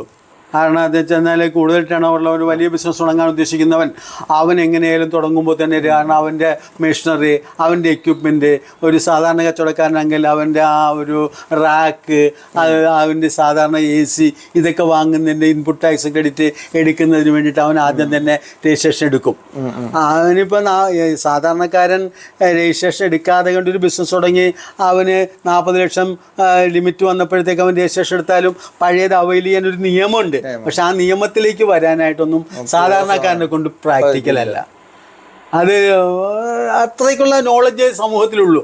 അപ്പോൾ അങ്ങനെയുള്ളവരെന്ത് ചെയ്യും, ആദ്യം തൊട്ട് തന്നെ രജിസ്ട്രേഷൻ എടുക്കും. എന്താ വെച്ചാൽ അവന് രജിസ്ട്രേഷൻ എടുക്കുമ്പോഴത്തേക്ക് അന്നോട്ട് ഈ ഇൻപുട്ടെല്ലാം കിട്ടുമല്ലോ എന്ന് വിചാരിച്ചിട്ട്. ബാക്കി ഈ സാധാരണക്കാരൻ അവനെ സംബന്ധിച്ചിടത്തോളം എന്നാൽ ടേൺ ഓവർ ഇല്ലാത്തവരെടുത്തിട്ട് കച്ചവടം ചെയ്യുന്ന ഒരു ധാരാളം കേട്ടാ. ഇപ്പോൾ വടക്കാഞ്ചേരി തന്നെ 10 ലക്ഷം ടേൺ ഓവറുള്ളവനാണെങ്കിലും അവൻ കൃത്യമായിട്ട് രജിസ്ട്രേഷൻ എടുത്ത് ആ ടാക്സിബിലിറ്റിയുടെ 1% അടിച്ച് എനിക്ക് പുലുവാരി കഴിയില്ല സാറേ എന്ന് പറയുന്ന കച്ചവടക്കാർ വടക്കാഞ്ചേരിയിലുണ്ട്. എനിക്ക് പുലുവാലി കഴിയില്ല സാറേ, ആ സാർ എന്താ വെച്ചാൽ അടച്ചിട്ട് എന്നൊന്ന് ഒഴിവാക്കി വിട്ടാൽ മതി കേട്ടോ എന്ന് പറയുന്നത്. പക്ഷെ അങ്ങനെയുള്ളവർക്കുള്ള അപകടം, അങ്ങനെയുള്ളവരുടെ അടുത്താണ് ഈ ഉദ്യോഗസ്ഥ വൃന്ദത്തിലുള്ള പ്രശ്നം. അവർ ഈ രജിസ്ട്രേഷൻ എടുത്തു പോയാൽ അവർക്ക് എന്തെങ്കിലും അപാകത ഉണ്ടാകുന്ന നോക്കലല്ലാതെ കണ്ട് അപ്പുറത്ത് കയറി പണിയെടുക്കാൻ ഉദ്യോഗസ്ഥ വൃന്ദം തയ്യാറാവുന്നില്ല. ഉദ്യോഗസ്ഥ വൃന്ദത്തെ സംബന്ധിച്ചിടത്തോളം രജിസ്ട്രേഷൻ എടുത്ത് കച്ചവടക്കാരെയൊക്കെ ഒരു ജനറൽ മനുഷ്യനാണ് എന്ന് കാണാനായിട്ടുള്ള ഒരു മനസ്സ് ഇപ്പോഴും ആയിട്ടില്ല. ഈ ഒരു സംവിധാനത്തിൽ കുറേ മാറ്റങ്ങൾ എന്തായാലും തീർച്ചയായിട്ടും വരണം. അതായത് സർക്കാരിൻ്റെ തന്നെ ഓരോരോ സമയം നമുക്ക് റിപ്പോർട്ടുകൾ അറിയാലോ, ഇപ്പോഴാണ് കൃത്യമായത്, അതല്ലെങ്കിൽ ഇനി ചെയ്തുകൊണ്ടിരിക്കുകയാണെന്നൊക്കെ പല വാർത്തകളും വരുന്നുണ്ട്. അപ്പോൾ എന്തായാലും GSTയെ കുറിച്ച് ചെറിയൊരു ഒരു വാക്ക് കൂടി പറഞ്ഞോട്ടെ. കേരളത്തിലുള്ള ഏറ്റവും വലിയ പ്രശ്നം ഉദ്യോഗസ്ഥ സംവിധാനത്തിൽ നിന്നും പൊതുജനത്തിന് കൊടുക്കുന്ന സർവീസുള്ള കുറവാണ്. നിങ്ങൾക്കൊക്കെ ഒരു വ്യക്തി എന്ന നിലയ്ക്ക് നിങ്ങൾക്കും അറിയാൻ പറ്റും. കാരണം GST എന്നൊക്കെ പറയുന്ന അധികഠോരമായ ഒരു നിയമം നിലനിൽക്കുമ്പോഴത്തേക്ക് അതിന് വേണ്ടുന്ന ട്രെയിനിങ് ഇവർക്ക് കൊടുക്കേണ്ട ഈ കച്ചവടക്കാർ, ഞാൻ നേരത്തെ പറഞ്ഞല്ലോ വിദ്യാഭ്യാസം കുറവുള്ള ഒരു മേഖലയാണ് കച്ചവട മേഖലയെന്ന്. അവർക്കൊരു ട്രെയിനിങ് കൊടുക്കേണ്ടത് എത്രത്തോളം അത്യന്താപേക്ഷിതമാണെന്നറിയാവോ. ആ ഒരു പ്രോപ്പർ ട്രെയിനിങ്ങോ ഒന്നും ഇവരുടെ വേറെ ഒരു കാര്യമില്ല എന്ന് വെച്ചാൽ ശ്രീനാരായണ ഗുരു പറഞ്ഞ വിദ്യാഭ്യാസ സ്ഥാപനങ്ങൾ, അന്ന് ആരാധനാലയങ്ങളാണല്ലോ, ആരാധനാലയങ്ങളോട് ചേർന്ന് വ്യവസായശാലകളും വിദ്യാഭ്യാസ സ്ഥാപനങ്ങളും തുടങ്ങാനായിട്ട് 1928 മുൻപ് ഏതാണ്ട് അദ്ദേഹം 71 വയസ്സ് വരിക്കുമ്പോൾ 21 വയസ്സ് തൊട്ടുള്ള 50 കൊല്ലത്തോളം കാലഘട്ടത്തിൽ ജനങ്ങളെ പ്രബോധിപ്പിച്ചതാണ്. വിദ്യാലയങ്ങളോട് ഈ ആരാധനാലയങ്ങളോട് ചേർന്നിട്ട് വിദ്യാഭ്യാസ സ്ഥാപനങ്ങളും വ്യവസായശാലകളും തുടങ്ങാൻ പറയും. ഇതിവിടെ നടപ്പിലാക്കിയത് ക്രിസ്ത്യൻ മിഷണറിയാണ്. കേരളത്തിൽ നടപ്പിലാക്കിയത് ക്രിസ്ത്യൻ മിഷണറി CMS പ്രസ്ഥാനം, ഏറ്റവും വലിയ പ്രസ്ഥാനമാണ് CMS പ്രസ്ഥാനമാണ് ഇത് നടപ്പിലാക്കിയത്. അതുപോലെ തന്നെ തൃശ്ശൂരാണെങ്കിലും എല്ലാ സ്ഥലത്താണെങ്കിലും ക്രിസ്ത്യൻ മിഷണറിമാർ ഇത് നടപ്പിലാക്കിയത്.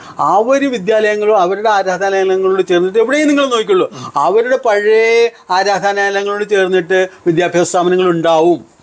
അതിനോടൊപ്പം തന്നെ അവർക്കൊരു ചെറിയ വ്യവസായശാലകളും അവർക്കുണ്ടാവും. ആ രീതിക്ക് അവരിങ്ങോട്ട് പഠിപ്പിച്ചു. പഠിപ്പിച്ചു വന്നപ്പോൾ കേരളത്തിലെ വിദ്യാഭ്യാസ നിലവാരം വളരെ ഉയർന്നു. മറ്റ് സംസ്ഥാനങ്ങളെ അപേക്ഷിച്ചിട്ട് കേരളത്തിലെ വിദ്യാഭ്യാസ നിലവാരം വളരെ ഉയർന്നു. അപ്പോൾ ഉദ്യോഗസ്ഥനായി, പലരും വിദ്യ നേടി ഉദ്യോഗസ്ഥനായപ്പോഴത്തേക്ക് നിങ്ങൾ അയൽവാസിയാണ്, ഞാൻ ഉദ്യോഗസ്ഥനാണ്, നിങ്ങൾ അടുത്ത ഒരു വീട്ടുകാരനാണെങ്കിൽ എൻ്റെ മുന്നിൽ ഒരു കാര്യം സാധിക്കാൻ നിങ്ങൾ വന്നാൽ എൻ്റെ അധികാരം കാണിക്കേണ്ട എൻ്റെ ഒരു പ്രവണതയായി മാറി. ഞാൻ നിങ്ങൾക്കൊരു കാര്യം ചെയ്തു തരാതെ കണ്ടാണ് അധികാരം കാണിക്കുക, എങ്കിലേ നിങ്ങൾ എന്നെ ബഹുമാനിക്കുള്ളൂ എന്നുള്ളതാണ് ഇവിടുത്തെ ഉദ്യോഗസ്ഥ വൃന്ദത്തിന് തോന്നിയത്. അതോടുകൂടി ഇവിടെ ഉപദ്രവിക്കൽ മാത്രമായിട്ട് മാറി. ഉദ്യോഗസ്ഥൻ എന്ന് പറയുന്നവൻ ഒരു സുതാര്യത ഇപ്പോൾ വന്നു തുടങ്ങി. ഇപ്പോൾ കുറേ കാര്യങ്ങളൊക്കെ ഇപ്പോൾ ചെയ്യാൻ പറ്റാത്തൊരു കണ്ടീഷൻ, അത് ചെയ്യാൻ പറ്റാത്ത കണ്ടീഷൻ ആണെങ്കിലും ഇവിടെ അത് AI സംവിധാനം വർദ്ധിച്ചപ്പോഴത്തേക്ക് പലതും. പക്ഷേ എന്നാൽ തന്നെയും ഓഫീസുകളിൽ നിന്ന് കിട്ടുന്ന സർവീസ് വരുമ്പോഴത്തേക്ക് എൻ്റെ ശമ്പളം കൃത്യമായിട്ട് കിട്ടണം, എനിക്ക് റിസ്ക് എടുക്കാൻ കഴിയില്ല എന്നുള്ള ഒരു നിലയിലേക്ക് പോയി കഴിഞ്ഞപ്പോൾ ഇവിടുത്തെ ആ വിദ്യ കൊണ്ടുള്ള ഗുണം സാധാരണക്കാരന് കിട്ടാതായി. അതിവിടെ ഇന്നും നിലനിൽക്കുന്നു. അതാണ് ഞാൻ നേരത്തെ പറഞ്ഞത്, ഉദ്യോഗസ്ഥ സംവിധാനത്തിൽ നിന്നും കച്ചവടക്കാരനെ കാണുന്നത് ഒരു സാധാ മനുഷ്യനായി കാണുന്നില്ല, അവനെന്തോ ഭയങ്കര ഒരു ഉദ്യോഗസ്ഥരുടെ മേലിൽ സർക്കാരിന്റെ ഒരു ശക്തമായ ഒരു ഇടപെടൽ ഉണ്ടാവണം. അതിന് പിന്നെ അത് ആ ഭാഗത്തേക്ക് നമ്മൾ പറയുമ്പോഴത്തേക്ക് വേറെ രീതി പോകും, ഞാൻ പറയുന്നില്ല. ആ ഇടപെടൽ സുതാര്യമായതും കൃത്യനിഷ്ഠയുള്ളതും വളരെ നിഷ്പക്ഷമായിട്ടും പ്രവർത്തിക്കുന്ന ഭരണാധികാരികളിൽ നിന്ന് വന്നെങ്കിൽ ഉദ്യോഗസ്ഥർ അംഗീകരിക്കുള്ളൂ. ഇവിടെ രാഷ്ട്രീയ പാർട്ടികളുടെ നിലനിൽപ്പിൻ്റെ പ്രശ്നം തന്നെ അതിനകത്ത് ആ നിഷ്പക്ഷത ഇല്ലാതെ വരുമ്പോൾ ഇവർ അത് അംഗീകരിക്കാനായിട്ട് പിന്നാക്കം പോവുകയാണ്. അതും ഇവിടെ ഒരു വലിയ പ്രശ്നമായിട്ട് പോകുന്നു. ഇനി എന്തെങ്കിലും ചോദിക്കാണ്ട? ഇല്ല. അപ്പം GST കുറിച്ചൊരു കോമൺ ആയിട്ട് പറഞ്ഞു. അപ്പോൾ ആ തരംതിരിച്ച കാറ്റഗറീനെ കുറിച്ചൊന്ന് ജസ്റ്റ് പറയാം. തരംതിരിച്ചെന്ന് പറഞ്ഞാൽ ടാക്സ് റേറ്റ് ആണോ? ടാക്സ് റേറ്റ്, അതായത് 4% അല്ലെങ്കിൽ 9%. പറയാം. ഞാൻ നേരത്തെ പറഞ്ഞു 0.5% തൊട്ട് 0.5%, 1% എന്നുള്ള രീതി പറഞ്ഞല്ലോ. 0.5% എന്ന് പറയുന്നത് അല്ല, 1.25, 1.5. ആ ഏറ്റവും കുറവ് ഡയമണ്ടിനാണ്. 1.5% വരുന്നത് ഡയമണ്ടിനാണ്. ഡയമണ്ട് കഴിഞ്ഞാൽ 3% പിന്നെ വരുന്ന സ്വർണത്തിനാണ്. സ്വർണം, വെള്ളി, ആഭരണങ്ങൾക്കാണ് 3% നികുതി വരുന്നത്. അതിന് ശേഷം വരുന്ന ഈ 1% ഒന്നും പറഞ്ഞ് നിർത്തിയിരിക്കുന്നത് കോമ്പോസിഷൻ ഡീലേഴ്സാണ്. കാരണം അവർ 1.5 കോടിയിൽ കുറവ്, 1.5 കോടിയിൽ കുറവ് ഒരു വർഷം ടേൺ ഓവർ ഉള്ളവർക്ക്, അവർക്ക് കച്ചവടക്കാർക്ക് കോമ്പോസിഷനിലേക്ക് പോകാം. ആ കോമ്പോസിഷൻ സ്കീം എന്ന് വെച്ചാൽ അവർ നേരത്തെ ഞാൻ പറഞ്ഞല്ലോ, കച്ചവടം അവരുടെ ടേൺ ഓവറിനെ നോക്കിയിട്ട് എക്സംപ്റ്റഡും നിൽറേറ്റഡും ആയിട്ട് മാറ്റി നിർത്തി ബാക്കി ടാക്സബിൾ വരുന്നതിൻ്റെ 1% അടയ്ക്കുന്നത്. പക്ഷേ അവരുടെ അഗ്രഗേറ്റ് ടേൺ ഓവർ 1.5 കോടിയാണ്. ആ 1.5 കോടിയിൽ വരുന്നവർക്കുള്ളതാണ് 1%. അത് കഴിഞ്ഞാൽ അവർക്ക് ഇൻപുട്ട് എടുക്കാൻ പാടില്ല, ആ വിഭാഗത്തിന് ഇൻപുട്ടില്ല. പിന്നെ നെക്സ്റ്റ് നിൽക്കുന്നത് 5%. 5% 2-3 കാറ്റഗറിയിലുണ്ട്. ഹോട്ടലിൻ്റെ, റെസ്റ്റോറൻറ്റ്സിൻ്റെ 5% ഉണ്ട്. അതുപോലെ തന്നെ റൂംസിന് ഇപ്പം 5% ആക്കിയിട്ടുണ്ട്. 7,500 രൂപ വരെയാണ്, അത് വിട്ടുപോയൊരു കാര്യമാണ്. 7,500 രൂപ വരെയുള്ള റൂമുകൾക്ക് ഇപ്പം 5% നികുതിയേ ഉള്ളൂ. പക്ഷേ ഇവർക്കാർക്ക് ഇൻപുട്ട് എടുക്കാൻ പാടില്ല. നേരത്തെ പർച്ചേസ് ചെയ്യുമ്പോൾ കൊടുത്ത ടാക്സ് ഉണ്ടല്ലോ, അത് അവർക്ക് അവൈൽ ചെയ്യാൻ പാടില്ല. അവരുടെ ആ ടേൺ ഓവറിനനുസരിച്ചിട്ട് അവർ 5% അടയ്ക്കണം. അപ്പോൾ അങ്ങനത്തെ ഒരു വിഭാഗത്തിൻ്റെ 5%. ഹോട്ടൽ തന്നെ 5%-നെ 2ആയിട്ട് നിർത്തിയിട്ടുണ്ട്. ഹോട്ടൽ 1.5 കോടി രൂപ വരെ ഉള്ളവർക്ക് കോമ്പൗണ്ട് ചെയ്യാം, കോമ്പോസിഷൻ. ആ കോമ്പോസിഷൻ നടത്തി കഴിഞ്ഞാൽ അവർ ടാക്സ് പിരിക്കാൻ പാടില്ല, പിരിക്കാനേ പാടില്ല. പക്ഷേ അവർ 5% അടയ്ക്കണം. എന്നാൽ ടാക്സ് പിരിക്കാം 5%-ൽ തന്നെ വേറൊരു വിഭാഗമുണ്ട്. ടേൺ ഓവർ എത്ര കൂടിയാലും അവർക്ക് ടാക്സ് പിരിക്കുകയും ചെയ്യാം, 5% അടച്ചാലും മതി. അങ്ങനെ ഹോട്ടലിൽ തന്നെ 2 കാറ്റഗറൈസ് നടത്തിയിട്ടുണ്ട്. അതിലേക്കാണിപ്പോൾ വേറെ ഈ അതുമാതിരിയുള്ള റൂംസിൻ്റെയും കടന്നു വന്നിരിക്കുന്നത്. ആ വിഭാഗം ആൾക്കാർക്ക് വേണ്ടിയിട്ടാണ്. അവിടെ തന്നെ ഫുഡ് കൊടുക്കുന്നതിന് 18% ഉണ്ട്. സ്പെസിഫൈഡ് ഏരിയയിലെ ഫുഡ് എന്ന് പറയും. കാരണം ഈ ബാറുണ്ട്, ബാറിനകത്ത് വെച്ച് വിളമ്പുന്ന ഫുഡുകൾ സ്പെസിഫൈഡ് ഏരിയയിലെ ഫുഡാണ്. അവിടെ 18% അവർക്ക് ഇൻപുട്ട് എടുക്കാം. ആ സമയത്ത് ആ ബാറിൽ തന്നെ, അതാണ് ഈ കോംപ്ലിക്കേഷൻ എന്ന് പറയുന്നത്, ആ ബാറിൽ തന്നെ ഒരു റെസ്റ്റോറൻ്റ് ഉണ്ട്, അവർക്ക് 5%. ഇത് ആർക്കാ ഇത് കാറ്റഗറൈസ് ചെയ്യാൻ പറ്റുക? പിന്നെ വരുന്ന കാറ്റഗറി അപ്പോൾ അവർ 5%. പിന്നെ ജനറലായിട്ട് 5 വേറെ തടി പോലെ കിടക്കുന്നു. മരുന്ന്, കുറേ ഫുഡ് ഐറ്റംസ്, അരി തന്നെ പാക്ക് ചെയ്ത് കൊടുത്താൽ 25 കിലോയ്ക്ക് താഴെയുള്ള പാക്കാണെങ്കിൽ 5% ഉണ്ട്. ആ സമയത്ത് 25 കിലോയുടെ മേളിൽ ഉള്ളതിലാണെങ്കിൽ എന്താണ്, നിങ്ങൾ കൊണ്ടുപോയിട്ട് 2 കിലോ ഒരു സഞ്ചി കൊണ്ടുപോകുന്ന വെച്ചാൽ അതിന് ടാക്സ് ഇല്ല. പാക്ക് ചെയ്ത സാധനം മേടിച്ചാൽ 5ആയി. എനിക്കിത് ആർക്കാ സാധിക്കുക? അപ്പോൾ അങ്ങനെയുള്ള ഒരു 5% നിൽക്കുന്നുണ്ട്. പിന്നെ കുറേ ഇപ്പം മരുന്നിൻ്റെ തന്നെ ഏതാണ്ട് 90% മെഡിസിനും 5ലേക്ക് പോന്നിട്ടുണ്ട്. സാധാരണ മരുന്നുകളെല്ലാം ഞാൻ നേരത്തെ തർക്കിച്ചത് നിൽറേറ്റഡിലാണ്. കാരണം ജനറിക് നെയിം എന്ന് പറയുന്ന നിൽറേറ്റഡാണ് ആക്കിയിരിക്കുന്നത്. ബാക്കിയൊക്കെ മരുന്നെല്ലാം 5ലേക്ക് വന്നിട്ടുണ്ട്. അതുപോലെ തന്നെ ഈ വീട്ടുപകരണങ്ങൾ, മേശപ്പുറത്ത് വെച്ച് ആഹാരം കഴിക്കുന്നതിനുള്ള സാധനങ്ങൾ, കക്കൂസിൽ ഉപയോഗിക്കുന്ന ബ്രഷസ്, അതുമാതിരിയുള്ള സാധനങ്ങൾ, സോപ്പ്, ടൂത്ത് പേസ്റ്റ്, ഇങ്ങനെയുള്ള സാധാരണ ജനങ്ങൾ ഉപയോഗിക്കുന്ന എല്ലാ സാധനങ്ങളും. പക്ഷെ അതിൻ്റെ ഗുണം അവന് കിട്ടുന്നില്ല എന്ന് മാത്രം. ഇതൊക്കെ 5% ആക്കിയത്. അതൊക്കെ ജനറൽ 5% ഇൻപുട്ട് എടുക്കാം. ഇൻപുട്ട് എടുക്കാവുന്ന 5%. പിന്നെ ഈ 18 വേറെ നിങ്ങൾ ചോദിക്കാത്തൊരു ചോദ്യമുണ്ട്. 22/9 വ്യത്യാസം വന്നപ്പോഴത്തേക്ക് 18% കൊടുത്ത് നികുതി 18% കൊടുത്ത് വാങ്ങിയിരുന്ന സാധനം ശേഷം ഈ ഡേറ്റിന് ശേഷം 5% ഞങ്ങൾ എന്ത് ചെയ്യണമെന്നൊരു ചോദ്യം ചോദിച്ചില്ല. അതിൻ്റെ മറുപടി ഞാൻ പറയാം.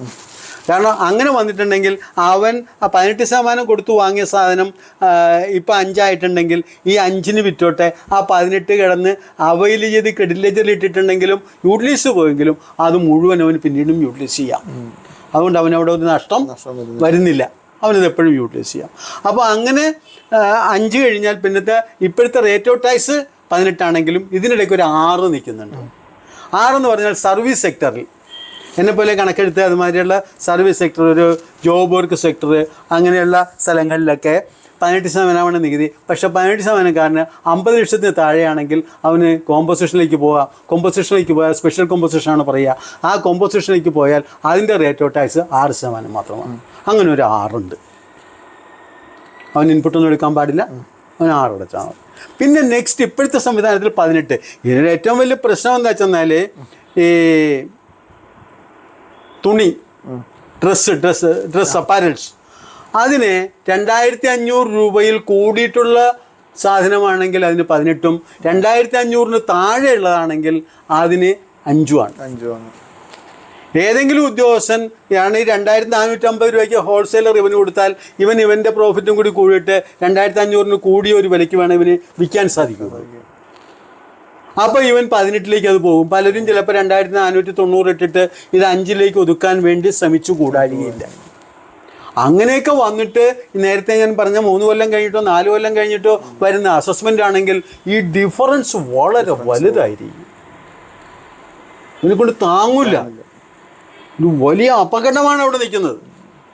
കാരണം ഡിഫറൻസ് വളരെ വലുതാണ്. അപ്പോൾ അങ്ങനെ 18% സാധാരണ ഐറ്റംസ് ഒക്കെ വന്ന് കിടക്കുന്നത് ഈ 5-ലേക്ക് പോയതിൻ്റെ ബാക്കി എല്ലാം കിടക്കുന്നത് 18-ലാണ്.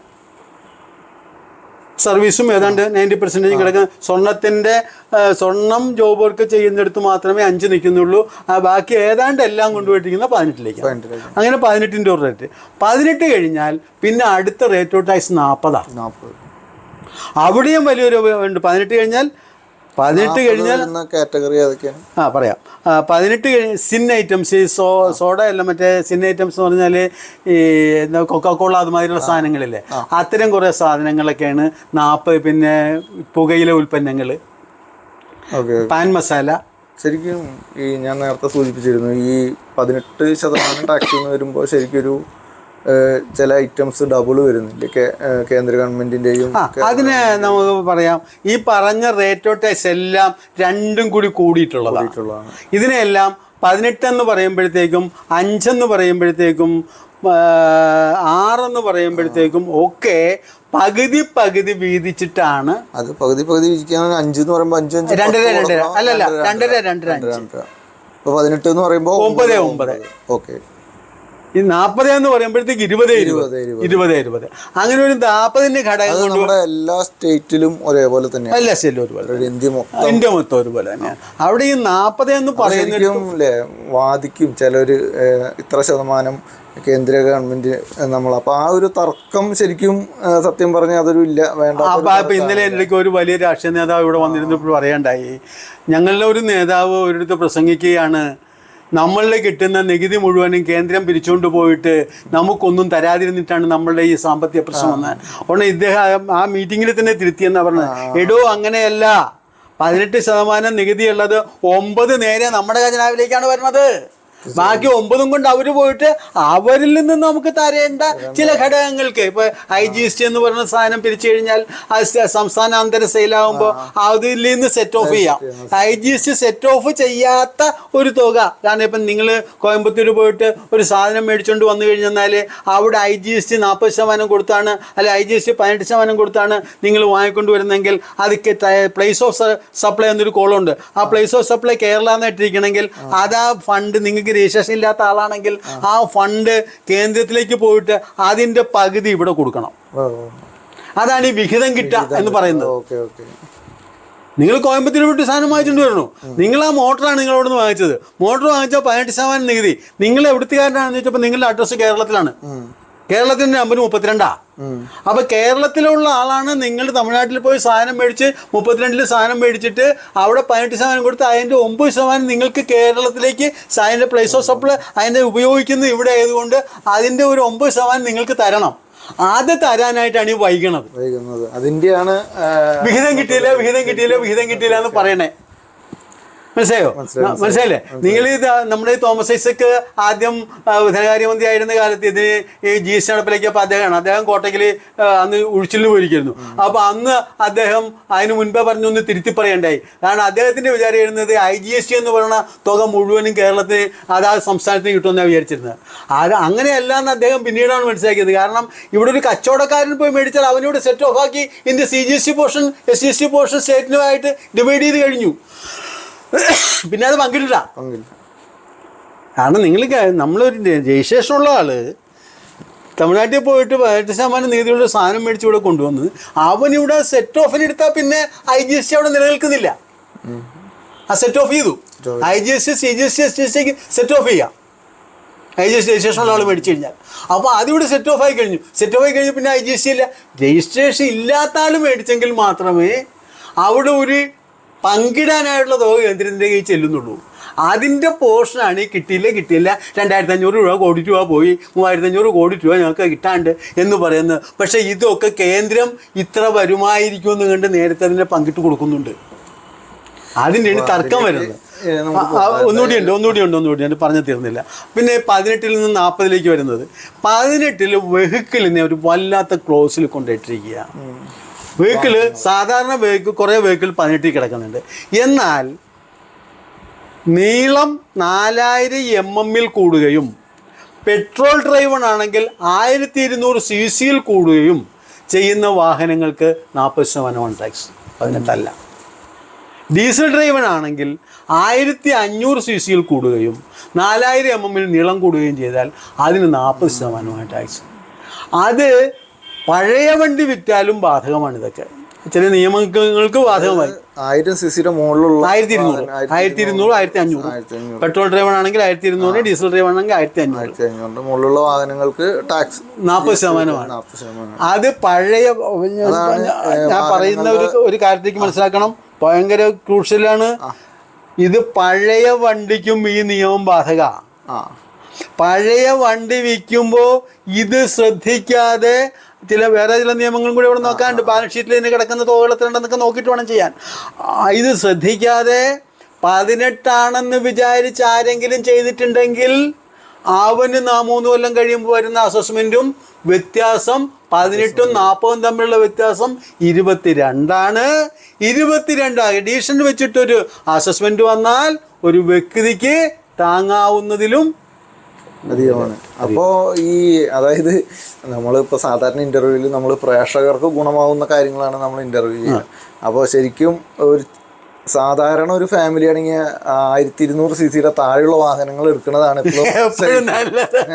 എപ്പോഴും സേഫ്.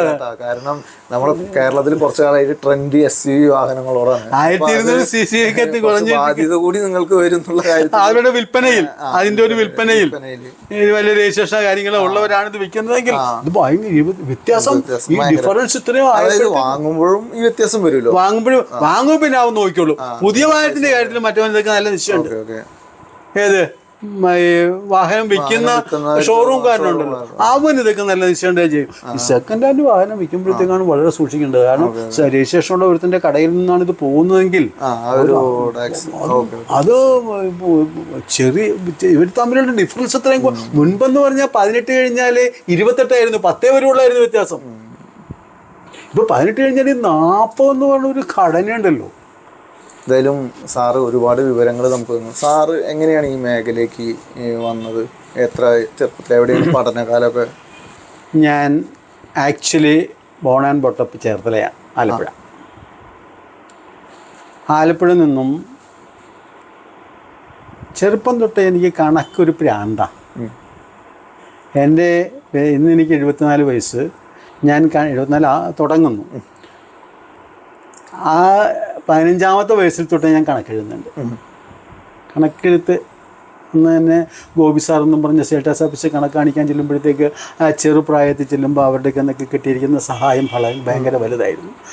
അതങ്ങനെ അത് കഴിഞ്ഞ് ഞാൻ ചേർത്തല ശ്രീനാരായണ മെഡിക്കൽ മിഷൻ ഉണ്ട്, എക്സ്റേ ആശുപത്രി എന്ന് പറയും. എന്ന് വെച്ചാൽ 1970-കളിലും 60-50-കളിലും ഒക്കെ കൊല്ലം കഴിഞ്ഞാൽ എറണാകുളം കഴിഞ്ഞാൽ ഇതിൻ്റെ ഇടയിൽ എക്സ്റേ മെഷീൻ സ്ഥാപിച്ചിട്ടുള്ള ഒരേ ഒരു ആശുപത്രി എക്സ്റേ ആശുപത്രി, അത് ശ്രീനാരായണ മെഡിക്കൽ മിഷൻ ആശുപത്രിയാണ്. അതല്ലേ? അവിടെ ഞാൻ ഒരു 5 കൊല്ലം ഉണ്ടായിരുന്നു. ആ കാലത്ത് ഞാൻ അവിടെ നിന്ന് കണ്ടമാനം കാര്യങ്ങൾ പഠിക്കുകയുണ്ടായിട്ടുണ്ട്. അവിടുന്ന് ഞാൻ പോരുമ്പോൾ ഞാനൊരു എക്സ്റേ ടെക്നീഷ്യൻ കൂടിയാണ്. എക്സ്റേ എടുക്കാൻ കൂടി ഞാൻ പഠിച്ചിട്ടാണ് അവിടെ ഞാൻ പോരുന്നത്. അത് കഴിഞ്ഞ് അവിടെ കണക്കെടുത്തുകൊണ്ടായിരുന്നു. അന്നത്തെ കാലത്ത് അവിടുത്തെ ഒരു കണക്കും കൊണ്ട് പോയപ്പോൾ GRK നാരായൺ കമ്പനി എന്ന് പറഞ്ഞാൽ ചാർട്ടേഡ് അക്കൗണ്ടൻ്റൊക്കെ കണക്ക് കാണിക്കാൻ കൊണ്ടുപോകുമ്പോഴത്തേക്ക് ട്രയൽ ബാലൻസിൽ 5 പൈസ വ്യത്യാസം കിട്ടുന്നിട്ട് അത് തപ്പിയെടുക്കാൻ 3 ദിവസം ഇരുത്തിയിട്ടുണ്ട്. ഈ 5 പൈസ നിങ്ങൾ തപ്പി എടുത്ത് കൊണ്ടുവന്നല്ലേ ഞാൻ കണക്ക് നോക്കുള്ളൂ എന്നാണ് ചാർട്ടേഡ് അക്കൗണ്ടൻ്റ് പറയുന്നത്. അപ്പോൾ അതുപോലും അങ്ങനെ ക്രൂഷ്യലായിട്ട് ഞാൻ കണക്കോടിച്ച് വന്ന ആളാണ്. അത് കഴിഞ്ഞ് ഞാൻ പാർത്താസുകാരുടെ ആലപ്പുഴ ഒരു മഹേശ്വരി ടെക്സ്റ്റൈൽസ്, മഹേശ്വരി ഇൻഡസ്ട്രീസ് ഉണ്ട്, അവിടെയാണ് ഞാൻ ഇൻഡസ്ട്രിയിലേക്ക് കണക്കിൽ കയറുന്നത്. അത് 77 വരെ, ഒക്കെ വളരെ പഴയ കഥകളാണ് കേട്ടോ. 77 വരെ 77 ഞാൻ സർക്കാർ ഉദ്യോഗത്തിൽ കയറി. ആദ്യം കയറുന്നത് അനിമൽ ഹസ്ബൻഡറി വെറ്ററിനറി ഡിപ്പാർട്ട്മെൻറ്റിലാണ്. അവിടെ ഒരു 5 കൊല്ലം ആ ഡിപ്പാർട്ട്മെൻറ്റിൽ ഞാൻ ഉണ്ടായിരുന്നു. അതിനുശേഷം ഞാൻ ഇൻഡസ്ട്രീസ് ഡിപ്പാർട്ട്മെൻറ്റിലേക്ക് കടന്നു. ഇൻഡസ്ട്രീസ് ഡിപ്പാർട്ട്മെൻറ്റിലേക്ക് ഞാൻ കടക്കാൻ കാര്യം എന്താ വെച്ചെന്നാൽ എൻ്റെ കുട്ടിയും ഭാര്യയും ജോലിയായിട്ട് ഷൊർണൂരാണ്. എനിക്ക് ഇവിടെ ആലുവയിലാണ് ഞാൻ ലാസ്റ്റ് എൻ്റെ വെറ്ററിനറി ഡിപ്പാർട്ട്മെൻറ്റ് ഉണ്ടായിരുന്നത്. അപ്പോൾ എൻ്റെ മക്കനെ നന്നായിട്ടൊന്ന് പഠിപ്പിക്കുന്നത്, ഞാനൊരു വളരെ വളരെ പാവപ്പെട്ട കുടുംബത്തിൽ നിന്ന് കടന്നു വന്ന ആളാണ്. കുടികിടപ്പെന്ന് പറയും, ആ കുടുംബത്തിൽ നിന്ന് വന്ന ആളാണ്. അച്ഛൻ കൂലിപ്പണിക്കാരനായിരുന്നു, പാപ്പിക്കാരനായിരുന്നു. അപ്പോൾ അവിടെ നിന്ന് ഞാൻ കടന്നു വരുമ്പോൾ ഈ മകനെ നന്നായിട്ട് പഠിപ്പിക്കണമെന്നുള്ള ആഗ്രഹം കൊണ്ട് ഒരു ജില്ലയിലേക്ക് ഒരു ട്രാൻസ്ഫർ വേണം എന്ന് പറഞ്ഞപ്പോഴത്തേക്ക് എനിക്കത് വളരെ വേഗം ഓർക്കും. എൻ്റെ അപേക്ഷ ആദ്യം ചാവക്കാട് കഴിഞ്ഞ് ഈ വടക്കാഞ്ചേരി എന്നൊരാളെ അവർ തന്നെ മാറ്റിയിട്ട് എനിക്ക് വടക്കാഞ്ചേരി പോസ്റ്റ് തരികയാണ് ചെയ്തത്. അയാൾക്ക് സൗകര്യപ്രദമായിട്ട് അവർ തന്നെ കൊടുത്തിട്ട് എനിക്ക് വടക്കാഞ്ചേരി പോസ്റ്റ് ചെയ്യുന്നു. വടക്കാഞ്ചേരി പോസ്റ്റ് ചെയ്യുന്നത് ആ കുട്ടികളെ പഠിപ്പിച്ചു. അങ്ങനെ പഠിപ്പിച്ച് വന്നപ്പോഴത്തേക്ക് ഇന്ന് ആ മൂത്ത മകൻ, കാരണം അവനെ വടക്കാഞ്ചേരി വരെ ഞാൻ സൈക്കിളെ കൊണ്ടുവന്ന് പഠിപ്പിച്ചത്. അന്ന് എനിക്ക് വണ്ടിക്കൂലി കൊടുക്കാനൊന്നും എൻ്റെ കാശില്ല. അന്നത്തെ സാഹചര്യം ആ സാഹചര്യം എന്ന് വെച്ചാൽ 78-80 കാലഘട്ടമാണ് ഞാൻ പറയുന്നത്. 81-82 കാലഘട്ടമാണ്. ഞാൻ ആ കുട്ടിയെ സൈക്കിളെ കൊണ്ടുവന്നിട്ട് ലയൺസ് ക്ലബ്ബിൽ എൻ്റെ ഒരു സ്കൂളുണ്ടായിരുന്നൊരു നഴ്സറി, അവിടെ പഠിപ്പിച്ചു. അതിനുശേഷം ക്ലേലിയയിൽ പഠിപ്പിച്ചു. അങ്ങനെ അവൻ ഇന്ന് സയൻറ്റിസ്റ്റാണ്, ഡോക്ടറേറ്റൊക്കെ എടുത്ത്. മോൻ്റെ പേര് അരുൺ അനിരുദ്ധൻ. അവൻ ശ്രീചിത്രയിൽ ഇപ്പം ഡൽഹിയിലാണ്. അവരുടെ ഒരു ആവശ്യത്തിന് വേണ്ടിയിട്ട് ഇന്നിപ്പോൾ ഡൽഹിയിലാണ്. അവരുടെ കാര്യത്തിന് വേണ്ടിയിട്ട് ഒരു അവാർഡിൻ്റെ കാര്യത്തിന് വേണ്ടി ഡൽഹിക്ക് പോയിരിക്കുക സയൻസ്. രണ്ടാമത്തെ ആൾ അതുപോലെ തന്നെ അവർ തമ്മിൽ വളരെ വ്യത്യാസമുണ്ട്, 5-8 വയസ്സിന് വ്യത്യാസമുണ്ട് അവർ തമ്മിൽ. ഇവൻ 77-ഉം അവൻ 85-ഉം. അപ്പോൾ ആ രണ്ടാമത്തവൻ ചാർട്ടേഡ് അക്കൗണ്ടൻ്റ്, ഇന്ത്യയുടെ മാത്രമല്ല അമേരിക്കയുടെയും കൂടി ചാർട്ടേഡ് അക്കൗണ്ടൻ്റ്. അവൻ ഇന്ന് അമേരിക്കൻ സിറ്റി ബാങ്കിൻ്റെ വൈസ് പ്രസിഡൻ്റാണ്. അവൻ്റെ പേര് വരുൺ. ഭാര്യയ്ക്കും ജോലി ഉണ്ടായിരുന്നു. ഭാര്യ റിട്ടയർ ചെയ്യുന്നത് സീനിയർ പബ്ലിക് ഹെൽത്ത് നഴ്സ് എന്നുള്ള പദവിയിൽ എരുവപ്പെട്ടിയെന്നാണ് റിട്ടയർ ചെയ്യുന്നത്. ഞാൻ സീനിയർ കോപ്പറേറ്റീവ് ഇൻസ്പെക്ടർ എന്ന് പറഞ്ഞ് ഇങ്ങനെ പല സ്ഥലത്തും നടന്ന് തൃശ്ശൂരിൽ നിന്നാണ് ഞാൻ റിട്ടയർ ചെയ്യുന്നത്. അങ്ങനെ ഇരുന്ന് എൻ്റെ പിന്നെ ഇതിലേക്ക് വരാനുള്ള താല്പര്യം ഞാൻ അന്നും പറഞ്ഞല്ലോ, ഈ കച്ചവടക്കാർ. അപ്പോൾ ഇൻഡസ്ട്രീസ് ഡിപ്പാർട്ട്മെൻറ്റ് വന്നതിന് ശേഷം എൻ്റെ മുന്നിലൊരു വ്യവസായി വന്നു കഴിഞ്ഞാൽ എൻ്റെ ഭാഷ ഒരു ഉദ്യോഗസ്ഥൻ്റെ ഭാഷയായിരുന്നില്ല. ഞാൻ വന്നത് വേറെ ഇൻഡസ്ട്രീസിൽ നിന്നാണല്ലോ വന്നത്. മഹേഷ് ഇൻഡസ്ട്രീസ് അല്ലെങ്കിൽ മഹേഷ് ടെക്സ്റ്റൈൽസ് എന്ന സ്ഥാപനത്തിൽ നിന്നാണ് ഞാൻ കടന്നു വന്നത്. അപ്പോൾ എൻ്റെ ഭാഷ ഒരു ഉദ്യോഗസ്ഥൻ്റെ ഭാഷയല്ല. അപ്പോൾ പലരും പല കാര്യങ്ങളും എന്നെ ഏർപ്പെടുത്താൻ തുടങ്ങി. സെയിൽ ടാക്സ് കാര്യമൊക്കെ അന്നും എനിക്കറിയാമല്ലോ. അപ്പോൾ അതുകൊണ്ട് പലരും എന്നെ ഏർപ്പെടുത്തി സെയിൽ ടാക്സുമായിട്ട് ബന്ധപ്പെട്ട അവരുടെ സഹായങ്ങളൊക്കെ ഞാൻ ചെയ്തു കൊടുത്തു. അന്ന് കയ്യമ്മാണി സാറ് കൊണ്ടുവന്ന ഒരു സെയിൽ ടാക്സ് എക്സംഷൻ എന്ന് പറഞ്ഞൊരു സ്കീം ഉണ്ടായിരുന്നു അന്ന് അക്കാലത്ത്. ഇൻഡസ്ട്രി തുടങ്ങുന്നവർക്ക് 5 കൊല്ലം സെയിൽ ടാക്സ് വേണ്ട, ചില നിയമങ്ങൾക്ക് വിധേയമായി. അപ്പോൾ അത്തരം സഹായങ്ങളൊക്കെ അവർക്ക് ചെയ്തു കൊടുത്തു വന്നപ്പോൾ ഞാൻ ഒരു പരിധി വരെ കച്ചവടക്കാരുടെ ഇടയ്ക്ക് ഒന്ന് പോപ്പുലറായി. എന്തായാലും ആ ജോലി കണ്ടിന്യൂ ചെയ്തെങ്കിലും അന്നും പലരെയും സഹായിച്ചുകൊണ്ടിരുന്നു. അപ്പോൾ പിന്നെ ഇത് റിട്ടയർമെൻറ്റ് വന്നു 2004 ഇങ്ങനെ കുറേ കച്ചവടമൊക്കെ. ഞാൻ കൊടുങ്ങല്ലൂരാണ് അവസാനത്തെ 8 കൊല്ലം കൊടുങ്ങല്ലൂരാണ് കാര്യം ഇൻസ്പെക്ടർ ആയിരുന്നു.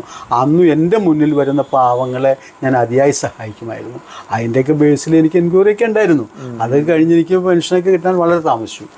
അപ്പോൾ അങ്ങനെയാണ് ഞാൻ ഈ ഫീൽഡിനെ സ്നേഹിച്ചത്. അങ്ങനെയാണ്. ഇപ്പോൾ എനിക്ക് തന്നെ 10-15 സ്റ്റാഫുണ്ട്. കുറേ കാര്യങ്ങൾ ചെയ്തു പോകുന്നുണ്ട്. ഈ രീതിക്ക് തന്നെ പോട്ടെ എന്ന് വെച്ചിട്ട് നമുക്കിനി ഒരു ബ്രാഞ്ചോ ഒരു ഭാഗമോ തുടങ്ങാൻ നമുക്ക് ആഗ്രഹമില്ല. കാരണം എനിക്ക് കച്ചവടക്കാർക്ക് കൊടുക്കാനുള്ള വിഷൻ എന്താണെന്ന് വെച്ചെന്നാൽ, കച്ചവടക്കാരോ എന്ത് കാര്യം ചെയ്യുന്നവരും അവൻ്റെ കണ്ണിൻ്റെ വെളിച്ചത്തിൽ നിന്നുകൊണ്ട് കച്ചവടം ചെയ്തെങ്കിൽ, ആ പ്രവൃത്തി ചെയ്തെങ്കിൽ ആ പ്രവൃത്തി വിജയിക്കുള്ളൂ.